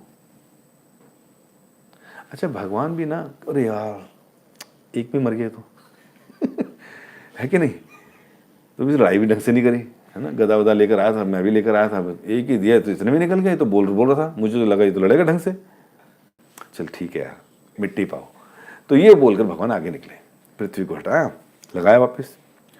अब जैसे ये हिरण्याक्ष मरा, खबर कहां पहुंची, भैया भाई हिरण्यकशिपु, हिरण्यकशिपु को गुस्सा चढ़ गया, मेरा भाई का खून हो गया, मेरा भाई मारा गया। और हिरण्यकशिपु ने क्या किया, अब रोना शुरू कर दिया, गुस्से से दांत जीभ होंठ दबाने लगा, दांत पीसने लगा और विलाप करने लगा। इतना क्रोध में आ गया कि दांतों को होंठों को काटने लगा और क्रोधित होकर आकाश की ओर पूरे देखने लगा, धुआं धुआं शुरू हो गया उसकी गर्मी से उसको, और फिर अपने दांतों को भयंकर रूप से पीसने लगा। ये उसका क्रोध था, कहता छोड़ूंगा नहीं मैं। और अब उसको लगा कि एक काम करता हूं, अपने सारे साथियों को बुलाता हूं, हे नमोची, हे पाक, इलवला, विप्रचिति, है ना, पुलोवन, सबको बुलाया, तुम सुनो मेरी बात सुनो और जो मैं कहता हूं वो करो। जी बताइए क्या करना है। कहते हैं आप ध्यान से सुनो और जितना बोलूं उतना करना। कहते जी बताइए। कहते हैं वैसे तो ये भगवान, अब देखिए रेफरेंस क्या दे रहे हैं, वैसे तो ये impartial Lord has become partial है। क्या मतलब, ये जो निष्पक्ष भगवान हैं ये पक्षपात कर दिया इन्होंने, ये विष्णु ने पक्षपात कर दिया। कहते क्या पक्षपात, कहते हैं भाई मेरे भाई को मार दिया, देवताओं का क्या लिया साइड, देवताओं के लिए इसने, और मेरे भाई का वध कर दिया, ऐसा बोल। वैसे ये इम्पार्शल है मतलब हिरण्यकशिपु का ज्ञान देखिए, कहते वैसे इम्पार्शल है, बट क्या हो गया इस बार इसने क्या कर दिया, पार्शलिटी कर दी, मेरे भाई का वध कर दिया। तो जो खुद के खून को लगता है ना, खुद को लगता है, खून को लगता है ना, तो तब दिक्कत आती है। ज्ञान देते तो दूसरे को सब बड़ा अच्छा लगता है, लेकिन अपने पे आती है तो सारा ज्ञान एक बक्से में बंद हो जाता है। जैसे एक बार एक साधु था, जा रहा था कहीं से, अचानक एक कुटिया से आवाज है रोने की, ओ रो रहा। कहते कौन रो रहा है, इतना तेज तेज विलाप कर रहा है। गया उसके पास, कहते क्या हुआ, क्यों रो रहे हो।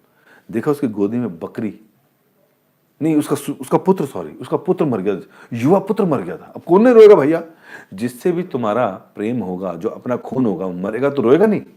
तो खूब विलाप कर रहा था। कहता बेटा वांसान से जीर्णहानि यथा विहाय नवानि ग्रहति नरूपरानी, ये शरीर तो कपड़े के समान है, ये मिला है एक दिन चला जाएगा। जाता से ही ध्रुवो मृत्यु, ध्रुवम जन्म मृत्यु से चा, जिसका भी जन्म हो उसकी मृत्यु निश्चित है। बेटा रोना ठीक नहीं, रोना ठीक नहीं। आंसू पूछता बेचारा अपने, साधु महाराज आपने सांत्वना दे दी, आई एम वेरी हैप्पी, लेकिन दर्द होता। कहते नहीं, दर्द सब देहिक है, मानसिक है, आगे बढ़ो, निकलो, सब बेकार की चीजें बेटा, सबने जाना है एक दिन। बड़ा उसको ढिढासा बनता, बड़ा खुश होता है, जय हो साधु जी महाराज प्रणाम। साधु जी अपना चल पड़े। तो इस प्रकार उसको ठीक लगता, 2-4-10 दिन बढ़िया चलता है। एक दिन वो भी जा रहा होता है, उसको भी रोने की आवाज आती है। कहते कौन है भाई, कौन रो रहा है। कहते साधु का ज्ञान याद आ मुझे, as it is copy paste कर दूंगा जाके। तो कुटिया खटखटाता है, दरवाजा खोलता है, हैरान, यार ये तो वही साधु है, ये रो रहा है। महाराज महाराज आपने तो ज्ञान दिया था महाराज, आप क्यों रो रहे हैं। कहता है मेरी बकरी मर गई, मेरी बकरी मर गई, रोज दूध पीता था इसका मैं। कहते क्या बात कर रहे हो, बकरी मरने पर इतना तेज विलाप। कहते महाराज बकरी तो मरी है, अरे मेरा तो पुत्र मरा था महाराज, आपने ही तो ज्ञान दिया था वांसांच जीर्णानि यथा विहाय, आपने आतस से ही ध्रुवम मृत्यु ध्रुवम जन्म मृत्यु से। महाराज वही शिक्षा आप क्यों नहीं। कहता वो तेरा पुत्र था, ये मेरी बकरी है, मेरी ही, इधर ही घूमती थी, मेरे साथ ही रहती थी। कहता वाह महाराज जी, में आप ना रोते रहिए, मैं निकला। है ये स्थिति है। लोग ज्ञान जब देते हैं दूसरे को तो उन्हें लगता है दूसरों के लिए भाई, अपने लिए नहीं है। जब मेरे पे आएगी तो मैं नहीं चलेगा, मेरा साथ नहीं चलेगा। जैसे एक बार एक और कथा याद आ गई। एक बड़े अच्छे प्रचारक थे, भागवत सप्ताह करते थे बड़े बड़े, और भागवत सप्ताह करते थे तो बड़े बड़े भागवत सप्ताह में लाखों हजारों लोग उसकी कथा में बैठते थे। एक दिन जब शाम को घर पहुंचे तो पत्नी को कहा, ले भाई जल्दी जल्दी लिया, क्या बनाया? सुबह जो बोल कर गया था वही बनाया है। कहती हाँ, आपने बोला था मच्छी बनानी है, लेकिन आज ना मेरा मन करा मैं आपकी कथा सुनूं। तो आज मैं पहली बार आपकी कथा सुनाते सुन रही थी, बड़ा अच्छा लगा, बड़ी भयावह कथा करते। कहते तू उधर आई थी? कहती हाँ। कहती आज आपका प्रवचन सुना, आपने कहा ये मांस मच्छी अंडा सब बेकार की चीजें हैं, तमोगुण बढ़ाती हैं, इसलिए ये सब नहीं बनाना चाहिए, पाप लगता है। कहते तो खाने में क्या है? कहती मच्छी तो बनाई थी, अभी तो कूड़े में फेंकी मैंने, तुम्हारा प्रवचन सुना। कहता अरे बेवकूफ, ये प्रवचन दूसरों के लिए है, अपने लिए नहीं है। तूने नहीं कमी, आज के बाद तू मेरे प्रवचन में बैठी तो फिर देखियो। ये स्थिति। ओहो, तो लोगों को लगता है ज्ञान क्या है, किस लिए है? ये दूसरों को देने के लिए। अच्छा लगता है दूसरे को देते हुए, बड़ी रिस्पेक्ट मिलती है। और जब अपने पे बीतती है तो फिर नानी याद आ जाती है, फिर सब कुछ भूल जाता व्यक्ति। बहुत बुरी स्थिति है। तो यहां पर भाई मर गया, बताओ, हिरण्यकश्यपु का, और इतना तेज तेज विलाप किया। कहता छोड़ना नहीं है ये वैसे तो निष्पक्ष है कृष्ण, लेकिन मेरे भाई के साथ इसने देवताओं का साथ दे दिया और मेरा भाई मर गया। तो अब मैं इसने मेरे भाई को मार डाला है। माया से प्रभावित होकर भगवान ने अपने उसको छोड़ दिया, क्या इम्पार्शलिज्म को छोड़ दिया, माया से प्रभावित हो गया, है ना।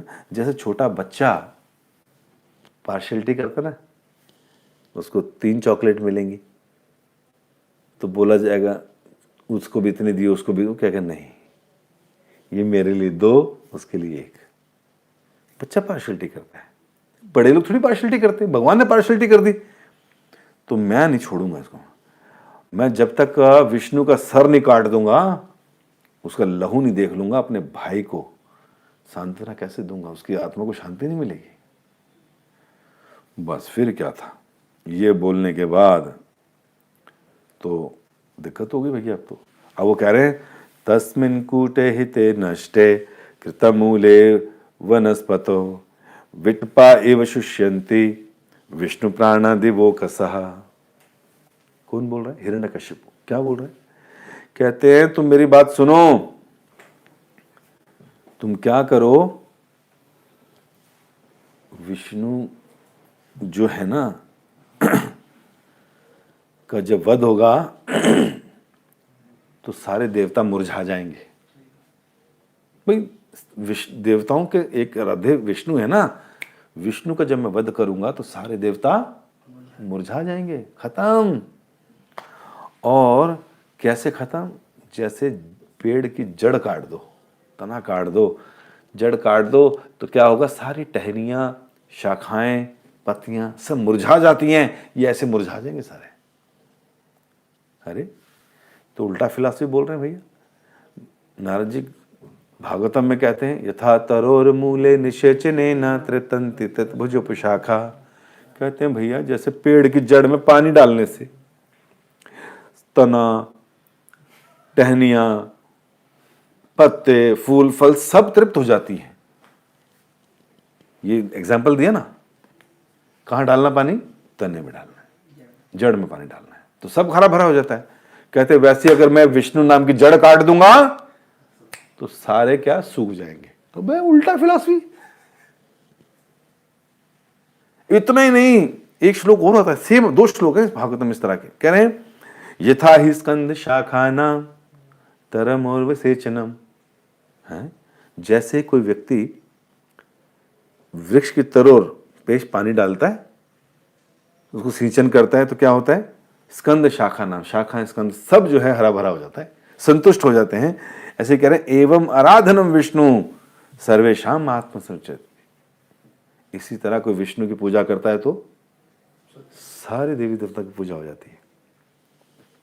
अब यहाँ विष्णु के लिए कह रहा है वो विष्णु को मैं मार दूंगा तो सारी पत्तियां फुत्तियों की तरह सब मुरझा जाएंगे। तो ये तो फिलॉसफी एकदम उल्टी होगी।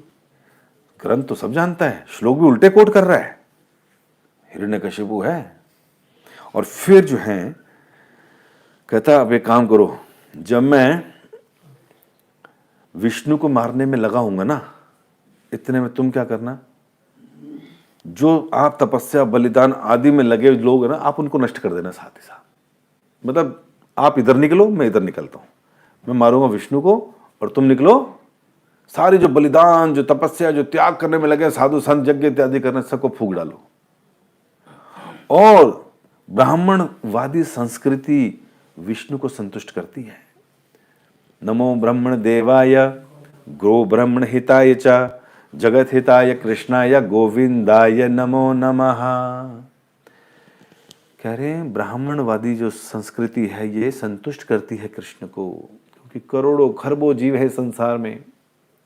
जलजान लक्षाणी स्थावरा लक्ष्मीशति कर्मयो रुद्र संख्या का 10 लक्षणाम पक्षिणाम 30 लक्षानी पाशवा चतुर्लक्षानी पाशवा। अरे भाई 84 लाख प्रकार के ये प्रकार बताए, पॉपुलेशन नहीं बताई है।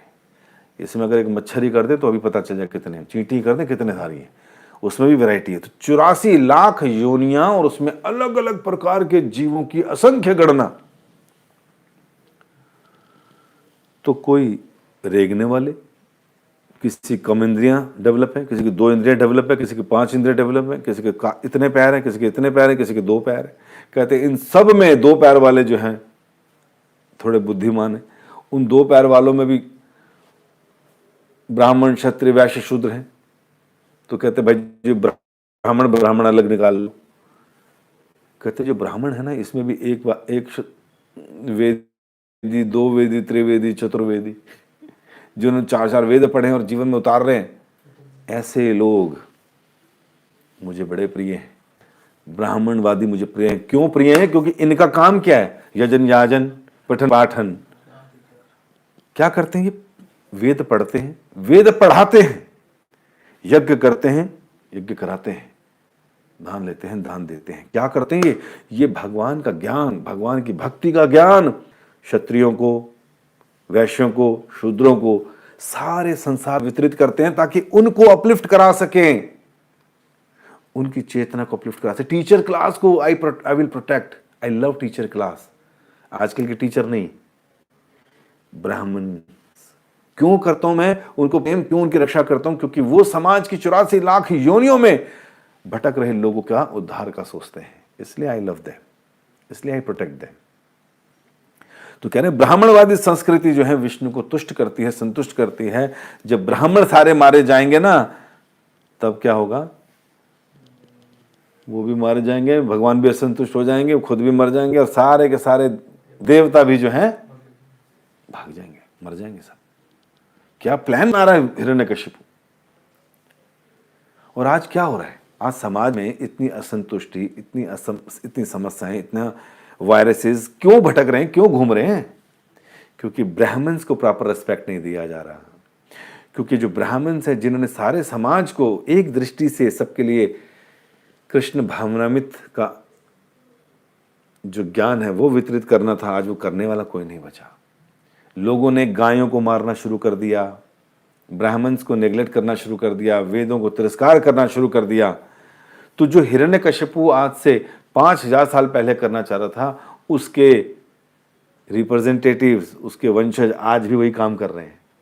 ब्राह्मणों उसको नेग्लेक्ट कर रहे हैं, उनको मार रहे हैं, उनको कन्वर्ट कर रहे हैं, या फिर गायों को खत्म कर रहे हैं।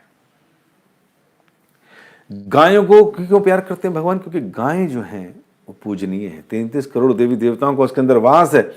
गायों के दूध से क्या क्या चीजें, व्यंजन इत्यादि बनते हैं जो व्यक्ति को सतोगुण में उठने का मौका देती हैं। सतोगुण में व्यक्ति उठता है तो सही क्या है, गलत क्या है, डिफरेंशिएट कर सकता है और सही कार्यों को कर सकता है। यही गाय का दूध, दही, घी इत्यादि ब्राह्मणों के लिए इस्तेमाल होता है। वो पीते भी हैं और इसका यज्ञ में इस्तेमाल करते हैं ताकि विष्णु की प्रसन्नता के लिए यज्ञ कर सकें और सारी देवी देवताओं को प्रसन्न किया जा सके। इसलिए ब्राह्मण्स की ज़्यादा जरूरत थी, इसलिए गायें और ब्राह्मण्स को भगवान प्रोटेक्शन देते हैं, इसलिए ये पूजनीय हैं क्योंकि पूरे समाज का सोचते हैं। लेकिन दुर्गति ये है कि ब्राह्मण्स उस प्रकार कार्य नहीं कर पाए, उसके नीचे के जितने और वर्ण आश्रम हैं उन्होंने उनको प्रॉपर रिस्पेक्ट नहीं दी, तो पूरा का पूरा समाज कलयुग के प्रभाव से दूषित हो गया। ये तो भला हो श्रील चैतन्य महाप्रभु का, जिन्होंने एक ऐसा सेनापति भेज दिया, ऐसी भक्ति वेदांत स्वामी प्रभुपाद, जिन्होंने फिर से उस ब्राह्मणिकल कल्चर की स्थापना कर डाली। और जिस जिस देश में भागे मलच यवन जहां पर भी गए, श्रील प्रभुपाद वहां जा जाकर उनको क्या करा, वो ब्राह्मणत्व दिया, ब्राह्मण बना दिया, ब्राह्मण दीक्षित करा दिया, वैष्णव बना दिया। आज वो अपने घरों में अर्च विग्रहों को स्थापित करके पूजा अर्चना कर रहे हैं। अरे ऐसे ऐसे यवन, ऐसे ऐसे मलच हैं जो हिंदू धर्म से जो ईर्ष्या करते हैं, द्वेष करते हैं, उनकी मूर्ति पूजा से जिनको दिक्कत है, द्वेष है, परेशानियां हैं, बड़े खुश होते थे ऐसे लोग, यवन और मलिच टाइप के लोग। अरे देखो हमने मंदिर इतने तोड़ दिए, हमने यहाँ मंदिर तोड़ दिए, इतने कन्वर्ट कर दिए, इतने ब्राह्मण खत्म कर दिए, इतनी गायें मार डाली, हमने जो है इतना जल्दी सब कुछ खत्म कर दिया और आने वाले टाइम पे और खत्म कर देंगे, ऐसी भावना रहती है लोगों की। लेकिन उन्हें ये नहीं मालूम कि अरे शीला प्रभुपाद जी ने आकर उन यवनों और मलेच्छों के देशों में घुसकर एक एक घर के अंदर फिर से विग्रहों की स्थापना करा दी। तुमने 10 तोड़े, उन्होंने 10 लाख खड़े कर दिए, है ना। तो इतना शीला प्रभुपाद जी ने कर दिखाया। और आज पूरे संसार भर में लोग अपने घरों में मंदिर बनाकर अर्च विग्रहों की सेवा पूजा अर्चना कर रहे हैं। अरे तुमने 10 तोड़े, 10,000 तोड़े, उन्होंने इतने सारे खड़े कर दिए। आज लाखों लोग घरों में विग्रहों की पूजा कर रहे हैं, सतोगुण तक उठ रहे हैं और उन रिलीजियस प्रिंसिपल्स को फॉलो कर रहे हैं, ब्राह्मणत्व को फॉलो कर रहे हैं। तो इस प्रकार अब जो है उन्होंने ये सब प्लानिंग करी, तुम ये सब कर दो, वो सब कर दो, इन्होंने इस तरह से बोला। और फिर क्या हुआ, अब जैसे ही ये इंस्ट्रक्शन मिली असुरों को, उनकी तो रुचि होती है ना, असुरों की रुचि होती है मारकाट में, जिससे लोगों की आवाजें आए, दुखी हो, चिल्लाएं, मजा आता उनको। इसको बोलते तमोगुण के घोर प्रशंसनीय लोग। तो हर व्यक्ति अपना वृत्ति पूर्वक कार्य करता है, और जैसे उनको काम मिला, प्रोजेक्ट मिला कि आपने आग लगानी है, आपने गाय मारनी है, आपने ये करना है, तो देखो असुरों को। तो ये शुरू हो गया। राक्षस अपने स्वामी के आदेश अनुसार दिन दुगनी रात चौगनी करने लगे, ओवर टाइम लगाने लगे। और इन्होंने क्या करा, ईर्ष्यालु गतिविधियों के द्वारा इन्होंने ब्राह्मणों को लूटना पाटना शुरू कर दिया। सारे शहरों में, गांवों में, खेतों में, जंगलों में, आश्रमों में आग लगा दी, आग लगा दी हर जगह। और जितने भी गोरक्षक थे, गायें थी, इन सब की गर्दन कलम करने लगे।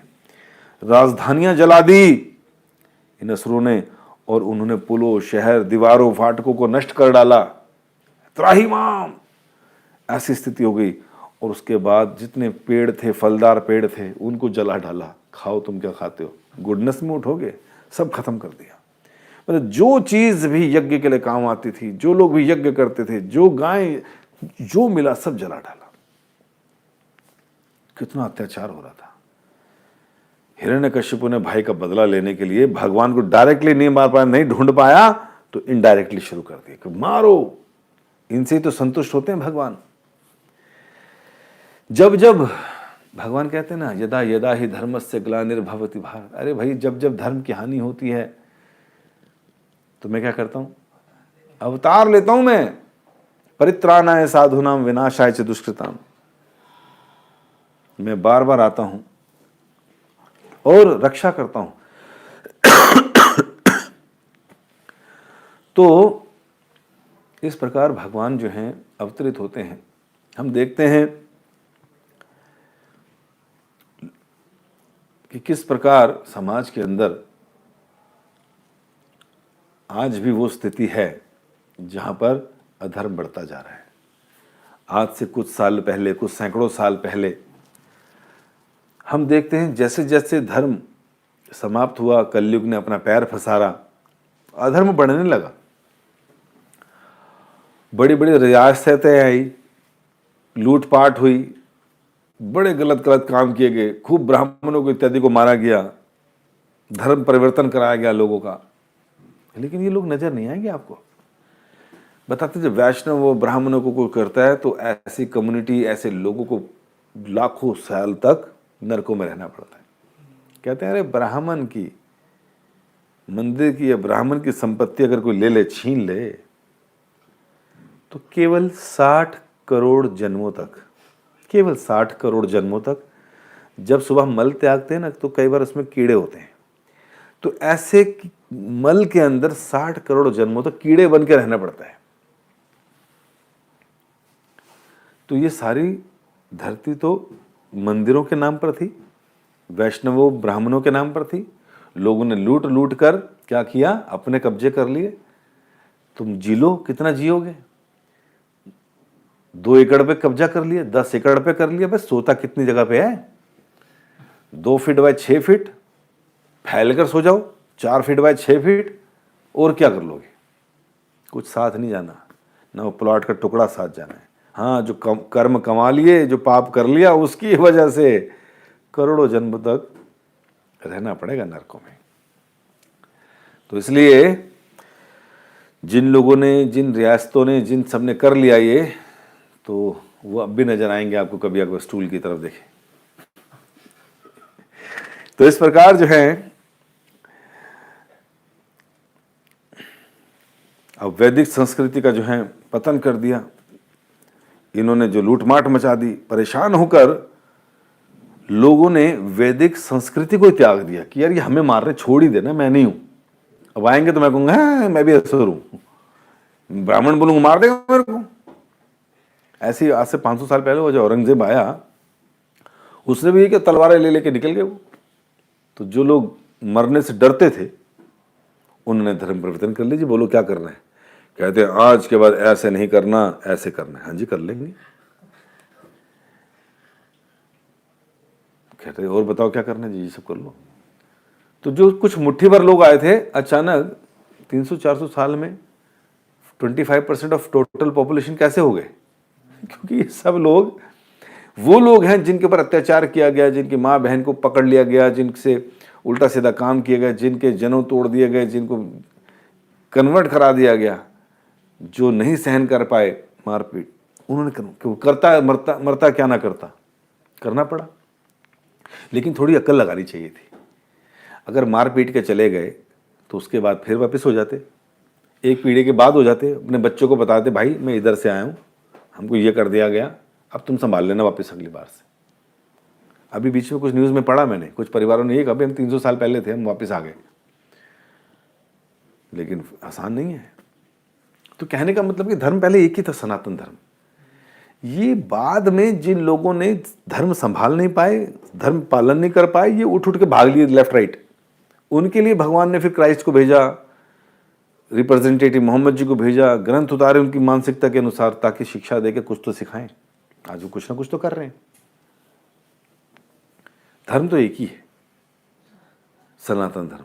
और सनातन धर्म मतलब सारे धर्म ही सनातन है कह सकते हैं, क्योंकि भगवान की भक्ति का गुणगान तो हर जगह हो रहा है ना, तो सनातन धर्म।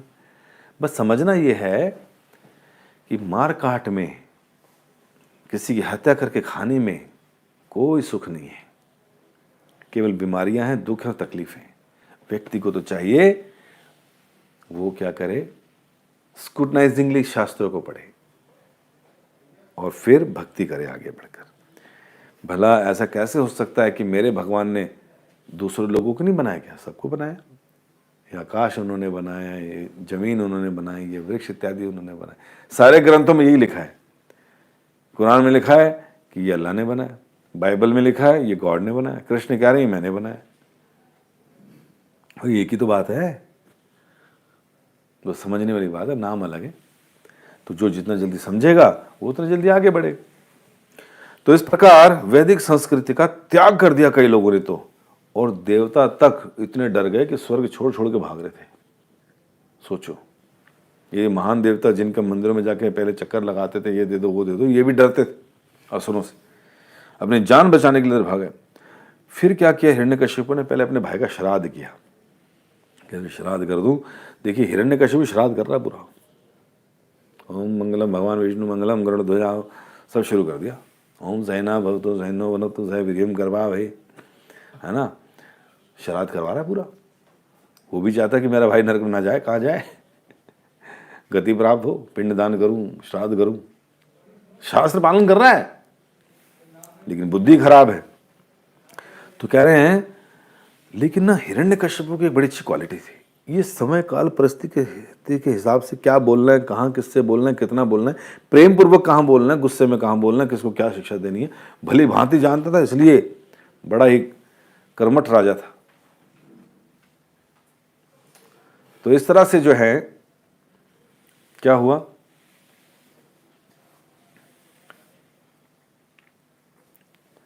अपने भाई हिरण्याक्ष का श्राद्ध किया और उसके बाद सारी परिस्थितियों के अनुसार कार्य करने लगा, मीठे शब्दों से अपने रिश्तेदारों को शांत करने लगा। और फिर क्या हुआ, उसने जो है अपने भाई को महानायक बताया, महानायक।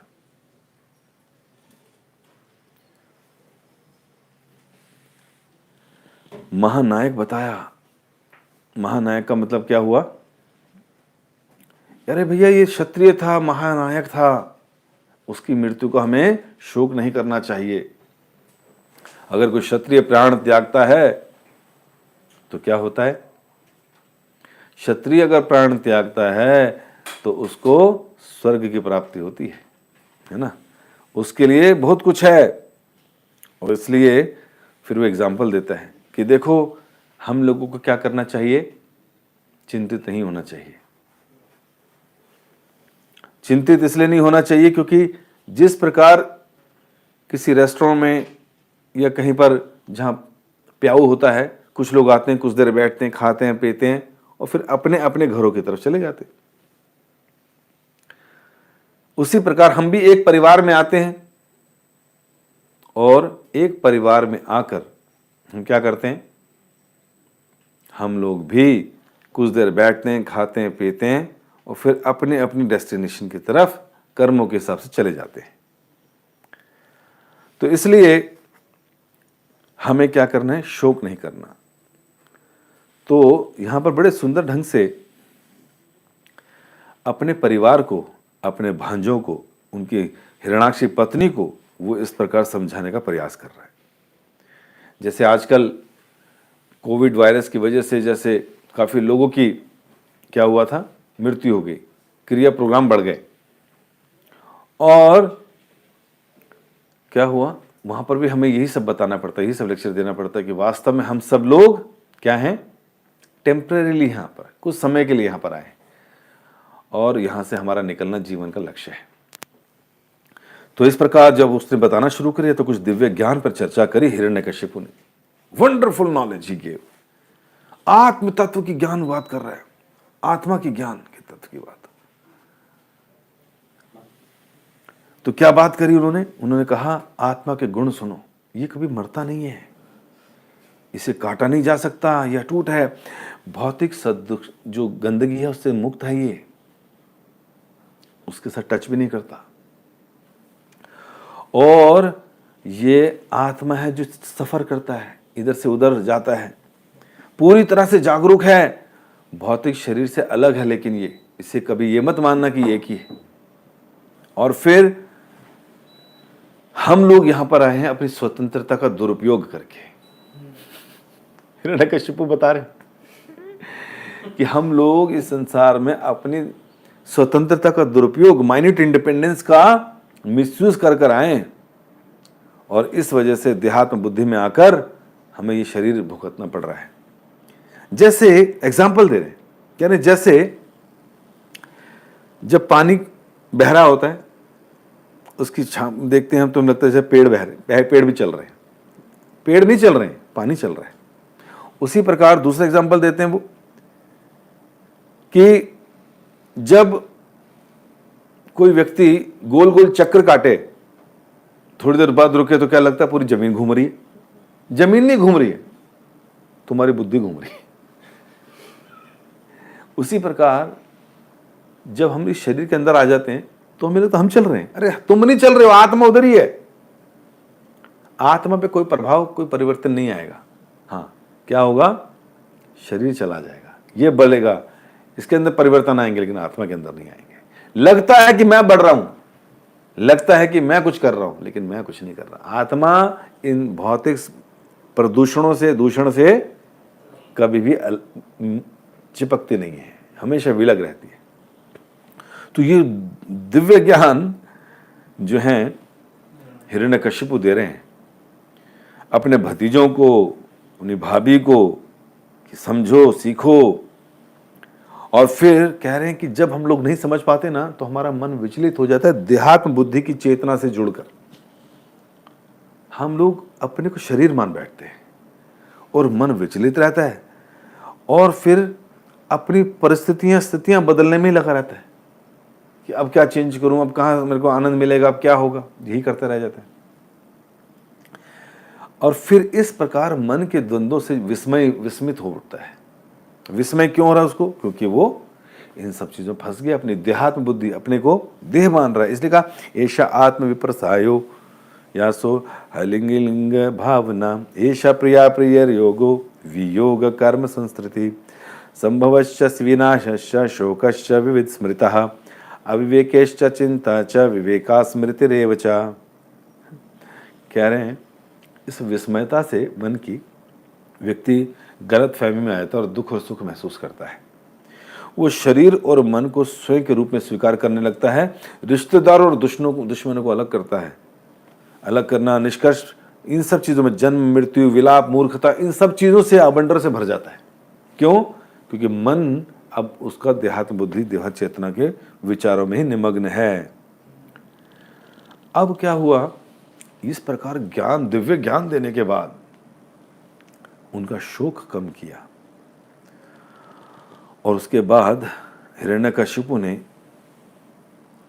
एक कथा सुनाई। कहते तुम्हारा अगर शोक खत्म नहीं हो रहा तो मैं कथा सुनाता हूं। उसी नगर में एक राजा थे जिनका नाम था सुयज्ञ। बड़े बलशाली राजा, कई रानियां, कई बच्चे।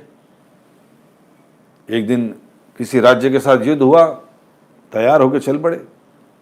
भयंकर युद्ध हुआ, लेकिन कुछ तीर लग गए और सुयज्ञ जी धराशायी। अब सुयज्ञ जी धराशायी हो गए, और सुयज्ञ जी धराशायी होने पर घर में खबर पहुंची। सारी पत्नियां भागती हुई, बाल खोलकर, बच्चे साथ में, मंत्री भागते हुए आए और सुयज्ञ को ढूंढने लगे, कहाँ है, कहाँ? अरे ये पड़ा, और जोर जोर से दहाड़े मार के रोने लगे। अब हमें कौन खिलाएगा, वापस चलो, तुम अब भी वापस जा जाओ, तुम्हारे बगैर हम कुछ नहीं कर सकते, तुम हमारे हीरो हो। इस प्रकार जो है विलाप करने लगी जोर जोर से। आप चले गए तो हम भी चले जाएंगे, है ना। बार बार दोहराते दोहराते रो रही थी। जनरली हम देखते हैं जिन घरों में, परिवारों में अटैचमेंट बहुत ज़्यादा होता है, ऑब्वियसली हस्बैंड वाइफ साथ रहते हैं तो बहुत ज़्यादा अटैचमेंट हो जाती है। माँ बेटा, पति पत्नी, ये सारे संबंध जो हैं आसक्ति के बड़े खतरनाक संबंध हैं।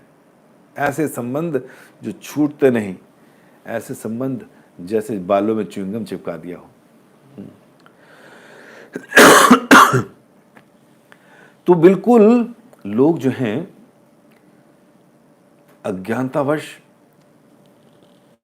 अंधकार में सोचते हैं हमारा सब लुट गया, हमारा सब बर्बाद हो गया, अब क्या होगा। यहां भी यही चल रहा है, रो रो रहे हैं। इतना क्रंदन किया, इतना रोई सारी पत्नियां कि उनकी चीख पुकार यमराज तक पहुंच गई।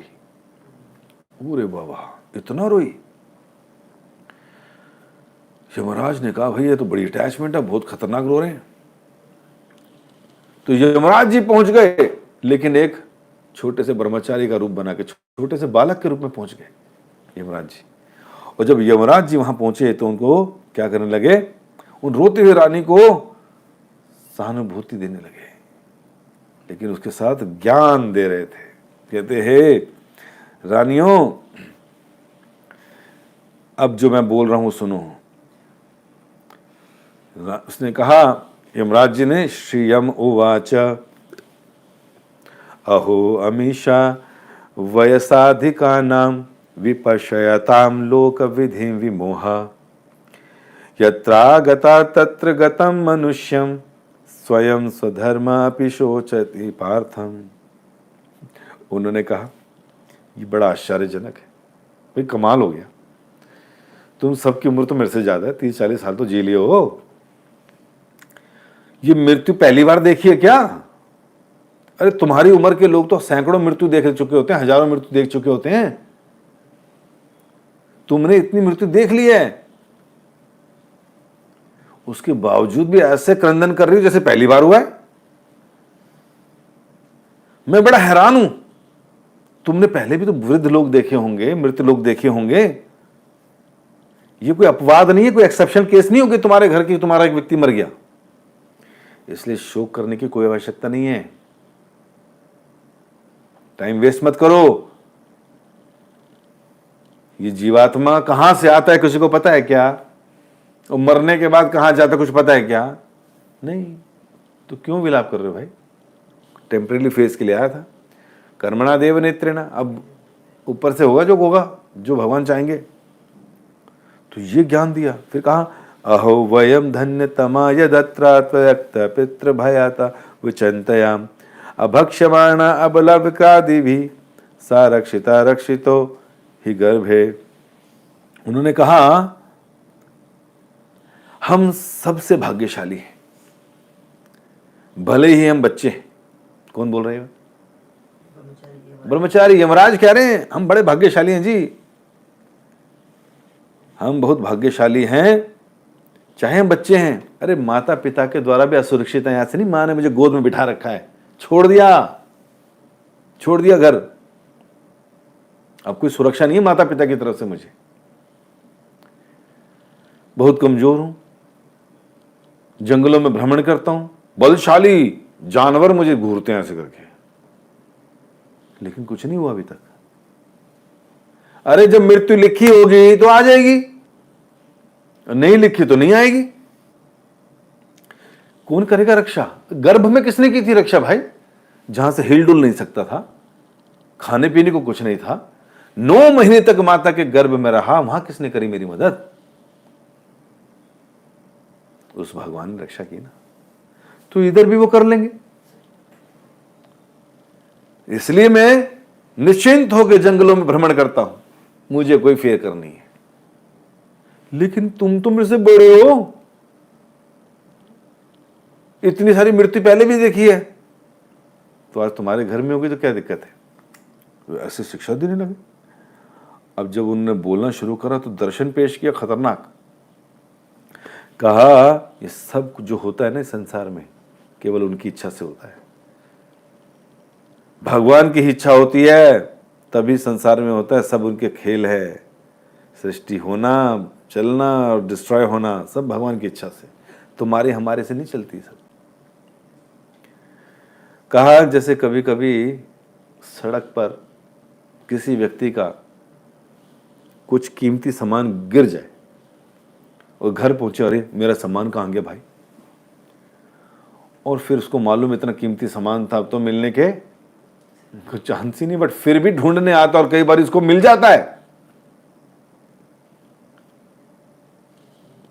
तो इसका मतलब क्या है? वो उसकी किस्मत में था, भगवान ने रक्षा करी उसके सामान की, मिल गया। कहते हैं उसी तरह कई बारी लोग बहुत सुरक्षित रखते हैं अपने धन को तिजोरियों में, तो भी चोरी हो जाता है। इसका क्या मतलब हुआ? मार्केट में चीज गुमने के बाद भी मिल रही है और घर में बहुत सुरक्षित करने के बाद भी गायब हो रही है। तो इसका मतलब समझ जाओ कि भगवान जिसको देना चाहते हैं तो कोई छीन नहीं सकता, जिसको मारना चाहते हैं उसी को बचा नहीं सकता, और जिसकी रक्षा करना चाहते हैं उसी को मार नहीं सकता। तो ये सारी चीज भगवान के द्वारा हो रही है। तो इसलिए मैं ऐसी चेतना रखता हूं, हमारा शरीर और आत्मा दोनों अलग चीज हैं, समझ लीजिए। और ये जो शरीर है ये बाध्य है कर्मों से, गुणों से, लेकिन आत्मा नहीं है। अरे भैया, गृहस्थी में रह के घर के अंदर रह कर सारे कामों को करते करते कई बारी लोग अपने को घर ही समझने लगते, ये घर में हूं, ये घर मेरा है। जैसे गाड़ी चलाते हुए लोगों लगता, ओ तूने मेरी गाड़ी को क्यों ठोका, तूने मुझे क्यों ठोका। वो कहते भाई तू अलग है, गाड़ी अलग है। लेकिन अब इतना ज्यादा बंधन हो गया कि चलता नहीं। तो कह रहे हैं जिस प्रकार गृहस्थी कुछ समय बाद अपने को घर समझने लगता है, उसी प्रकार ये आत्मा जो शरीर में आती है ना, व्यक्ति अपने को शरीरी समझने लगता है। निकलो बाहर इससे, देहात्म चेतना से। और कह रहे हैं किस प्रकार, जैसे एग्जाम्पल देते हैं, जैसे काष्ठ के अंदर अग्नि रहती है लेकिन दोनों अलग है। वायु मुंह और नासिका से प्रवेश करती है, लगता वायु, लेकिन दोनों अलग है। और आकाश सर्वव्यापी है, शरीर के अंदर भी बाहर भी, लेकिन अलग है। उसी प्रकार शरीर और आत्मा भी अलग है। गृहस्थी और व्यक्ति दोनों अलग चीज है, ये अलग अलग हैं। प्रभुपाद जी एग्जाम्पल देते थे, जैसे जो लोग बहुत ज्यादा शरीर से आसक्त रहते हैं, ऐसे लोग उस कच्चे नारियल की तरह जिसमें उसका खोल चिपका होता है नारियल। कभी आपने एक्सपीरियंस किया होगा कच्चे नारियल को खोलने का और उसकी मलाई निकालने का।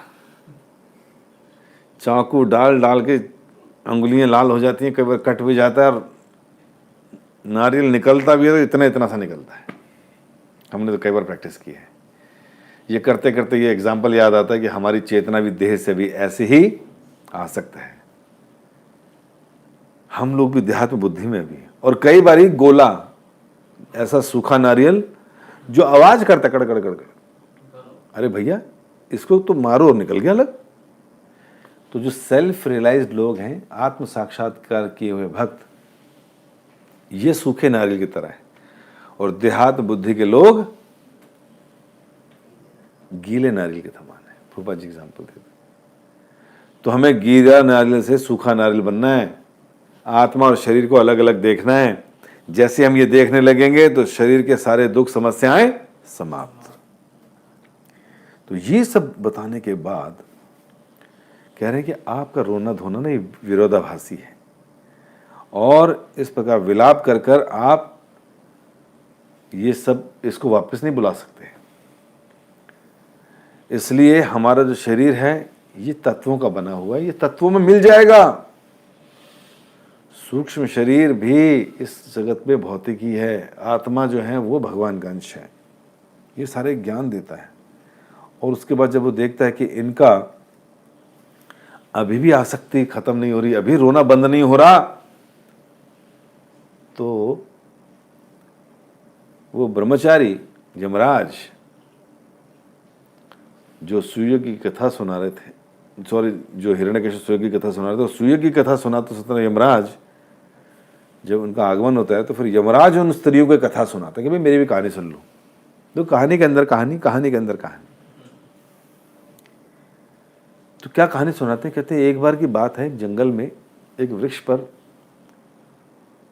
हस्बैंड वाइफ और 2 बच्चे रहते थे। कबूतर, मतलब उसको बोलते हैं कुलिंग पक्षी, है ना, कबूतर थे। हम 2 हमारे 2। ये पक्षी आपस में बहुत आसक्त थे। कबूतर कबूतरी बहुत आसक्त होते हैं, दिन में 50 बार मैथुन करते हैं। बच्चे हो गए, बच्चों की सुरक्षा करनी है, घोंसला बनाया हुआ था। माँ कहती है बेटा बच्चों को पालना है, पिताजी को बोला। पिताजी कहते भाई मैं जाता हूँ इनके लिए कुछ कमा कर। कहती नहीं, मैं भी नौकरी करूंगी, मैं भी जाऊंगी साथ। 1 से 2 भले, हम दोनों जाएंगे, घर में ज़्यादा आमदनी आएगी, बच्चों को अच्छे ढंग से पाल पाएंगे, है ना। तो माँ बाप दोनों चले जाते हैं। कहाँ? दाना चुगने के लिए। जब चुग कर वापस आते हैं तो क्या देखते हैं, उनके दोनों बच्चे शिकारी के जाल के अंदर तड़प रहे हैं। ओ, कोई व्यक्ति किसी भी मृत्यु का चिंतन कभी करता नहीं है, अपनी भी नहीं करता, दूसरे की भी नहीं करता। वो एक्सपेक्ट करते हैं हम तो लंबे समय तक जाएंगे, 99 टच करेंगे, उसके बाद ऐसा होगा मर जाएंगे। चाहते भी ही हैं, भक्ति भी इसलिए करते हुए ऐसा और हम निकल जाए।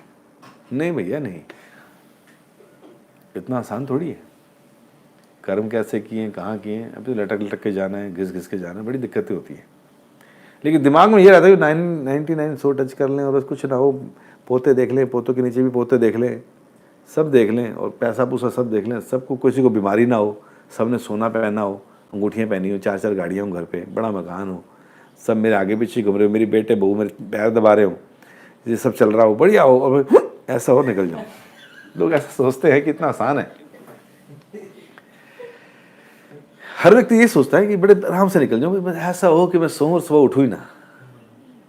जवानी में नहीं, बुढ़ापे में, जब 99 टच कर लिया हो और कोई दुख ना आए, कोई तकलीफ ना आए, बीमारियां ना लगे, थोड़ा सर दर्द, घुटना हल्का हल्का ही हो भगवान, बाकी सब ठीक है। नहीं जी नहीं, वो जो इतना कुछ किया है उसका फल कैसे मिलेगा? इधर ही मिलेगा, 75% नरकों में मिलेगा। तो इसलिए वो छोटे छोटे पक्षियों को पकड़ लिया, और जैसे ही माँ ने और बाप ने देखा उड़ते हुए आए, दूसरे उस पर बैठे थे, मेरे बच्चे, हाय मेरे बच्चों को पकड़ लिया, अनकॉन्शियस कभी गिरते फिर उठते, हाय मेरा बच्चा पकड़ ले, फड़फड़ाने लगे, रोने लगे, क्रंदन करने लगे, अरे ये मेरे बच्चे, मेरे दिल का टुकड़ा, मेरे दिल की आरजू है ना, ऐसे ऐसे रो रहे हैं। माँ से रहा नहीं गया, माँ से रहा नहीं गया, और माँ ने छलांग मारी कि मैं बच्चों को बचाऊंगी, और बहेलिया ने क्या करा, उसको पकड़ लिया, मार के उसको भी निपटा दिया। ओ वो कबूतर ने कहा, भाई मेरी बीवी भी गई, मेरे बच्चे भी गए, हाय मैं लुट गया, मैं बर्बाद हो गया, मैं कहीं का नहीं रहा, अब मैं क्या करूं। रो रहा है, पंख फड़फड़ा रहा है, आंसू निकल रहे हैं, परेशान दुखी। इतने में बैल ने कभी एक हो रहा है, उसको पकड़ा, जाल फेंका, उसको लपेट लिया, चल भाई तू भी खत्म।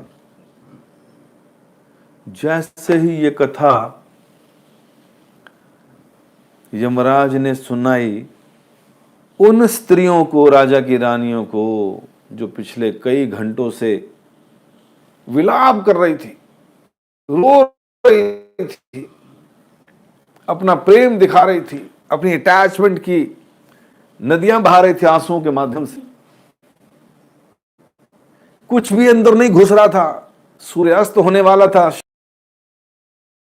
रो रही थी, अब रोटी कौन खिलाएगा, अब हमें कौन घुमाएगा, ये भाव से लोग चिल्लाते हैं, रोते हैं। जो इतनी देर से यमराज की शिक्षा जिनके कानों में नहीं घुस रही थी, आत्मा का ज्ञान दे दिया, एग्जाम्पल हर तरह के दे दिए, ये भी कह दिया, हजारों लोगों को आज तक मरते देखा, भाई तुम्हारे घर भी मर गया तो क्या दिक्कत है। एक औरत पहुंची साधु, महाराज जी मेरा बच्चा मर गया, मेरा बच्चा मर गया। तो कहते क्या हो गया? कहते जिंदा करो, तुम तो साधु, जिंदा करो। कहते ठीक है कर देता हूँ। कहते ये ले लोटा, उस घर से जल लेकर आ जहां कोई मृत्यु ना हुई हो। अभी लाती हूँ, भाग के गई, भाग के, शाम हुई नहीं। जिस घर में जाए कि भैया तुम्हारे यहाँ कभी मृत्यु? हाँ जी हुई है जी। अच्छा तुम्हारे यहाँ मृत्यु? हाँ जी हुई है जी, अभी अभी हुई है जी, उस दिन हुई है जी, कोरोना से हुई है जी, इससे हर तरह से कोई ना कोई मरा। शाम तक खाली लोटा लेकर आ गई। कहते महाराज जी नहीं। कहते क्यों नहीं लाई पानी? मैं छिड़कता भी जिंदा कर देता तेरे बेटे। कहते जी कोई घर ऐसा मिला ही नहीं। कहता जब तेरे का कोई घर नहीं मिला तो तेरे घर में क्या होगा? तेरा भी कोई ना कोई जाएगा, सबके घर में जा रहा है, इसलिए चिंता नहीं, ये शरीर में सबका नंबर आना है। इधर जैसे ही वो सुई यज्ञ की पत्नियां रो रो कर जब ये सुन रही थी, सारी शिक्षा दे दी। जब समझ नहीं आया तो यमराज ने कबूतर की कहानी सुनाई ना, और कहा जब वो इंतजार कर रहा था अपने बच्चा बचाने के लिए, वो घुस गई, वो मर गई, अभी वो मरी है, इतने में ये रो ही रहा था कि इसकी भी बारी आ गई। वो समझ गई इनडायरेक्टली हमें कह रहा है हमारी बारी आ सकती है। कहती जी ले जाओ, ले जाओ, तुरंत वैराग्य आ गई जी, ले जाओ, टाइम हो गया, ले जाओ। अब तो गए, अभी वापस नहीं आ सकते। तो इस प्रकार जो है सुयज्ञ की कथा सुनाने के बाद क्या निष्कर्ष निकला? हर कोई आश्चर्यचकित था। हर व्यक्ति जो है यमराज के निर्देशन के बाद एक लड़के का रूप गायब हो गया तथा राजा जो सुयज्ञ थे उसके रिश्तेदार भी जो हैं उसके अंतिम संस्कार के लिए तैयार हो गए। और शरीर के दुख जो हैं, शरीर के नुकसान के लिए दुखी ना हो, ऐसा शिक्षा मिली। अपने या दूसरों का जो अपना हो चाहे दूसरों का, नारद मुनि ने यही निष्कर्ष निकाला कि भैया हमें क्या करना चाहिए, ना अपने शरीर से, ना अपनी या ना दूसरे किसी से आसक्त नहीं रहना चाहिए, और इस प्रकार की शिक्षा दी। तो हम जैसे जीव जो इस संसार में देहात्म चेतना के साथ ही जी रहे हैं, आसक्तियों के साथ ही जी रहे हैं, तो इन पहले 2 चैप्टर से हम ये सीखे, नंबर 1 कि भगवान विष्णु कभी भी किसी का पक्षपात नहीं करते, वो सबको उनके द्वारा किए गए कर्मों के हिसाब से ही उनके ऊपर कृपा करते हैं। जो लोग भगवान को पक्षपात करने वाला देखते हैं, दरअसल उन्हीं की आंखें ठीक नहीं हैं, वही अज्ञानता में हैं। भगवान प्रकृति के अंदर में नहीं है, काल, प्रकृति, गुण, ये सब भगवान के अंदर में, भगवान इनसे ऊपर है, उनका ना कोई दोस्त है ना कोई मित्र है। इसलिए जब वो इन कंसेप्शन में नहीं है तो वो कैसे किसी के साथ पक्षपात कर सकते हैं, ऐसा नहीं है। और फिर इस पूरे अध्याय में विशेषकर ये समझ आया, हिरण्यकशिपु भी यही ज्ञान दे रहे हैं कि हम लोग शरीर नहीं आत्मा है, और आत्मा इस संसार में किसी चीज से लिप्त नहीं होती। हमें देहात्म बुद्धि की चेतना से ऊपर उठना चाहिए और बाहर निकलना चाहिए, अन्यथा ये घटनाएं सबके साथ होनी। अंत में जो ज्ञान दिया उससे ये समझना चाहिए कि नंबर सबका आना है, मृत्यु निश्चित है, समय अनिश्चित है, आनी ही आनी है, लेकिन कब आनी है हमें पता नहीं है। तो जो हमें ये शरीर प्राप्त है, सूक्ष्म शरीर प्राप्त है, इसको भगवान की सेवा में, भगवान के गुणगान में, भगवान की कथा श्रवण में, हरि नाम में इतना लगा दें कि हमारा ये शरीर जो है सेवाओं से सिद्ध हो जाए, परफेक्शन ऑफ लाइफ आ जाए। अंत काले च मामेवा स्मरण मुक्त्वा कलेवरम, भगवान कहते हैं अंत काल में अगर कोई मेरा स्मरण करता हुआ शरीर का त्याग करता है तो निश्चित रूप से मेरे स्वभाव को प्राप्त करता है, मेरे धाम को प्राप्त करता है। फिर पुनरपि जननम पुनरपि मरणम नहीं है, फिर नहीं मरेगा जरेगा, फिर तो वो मेरे धाम को आएगा।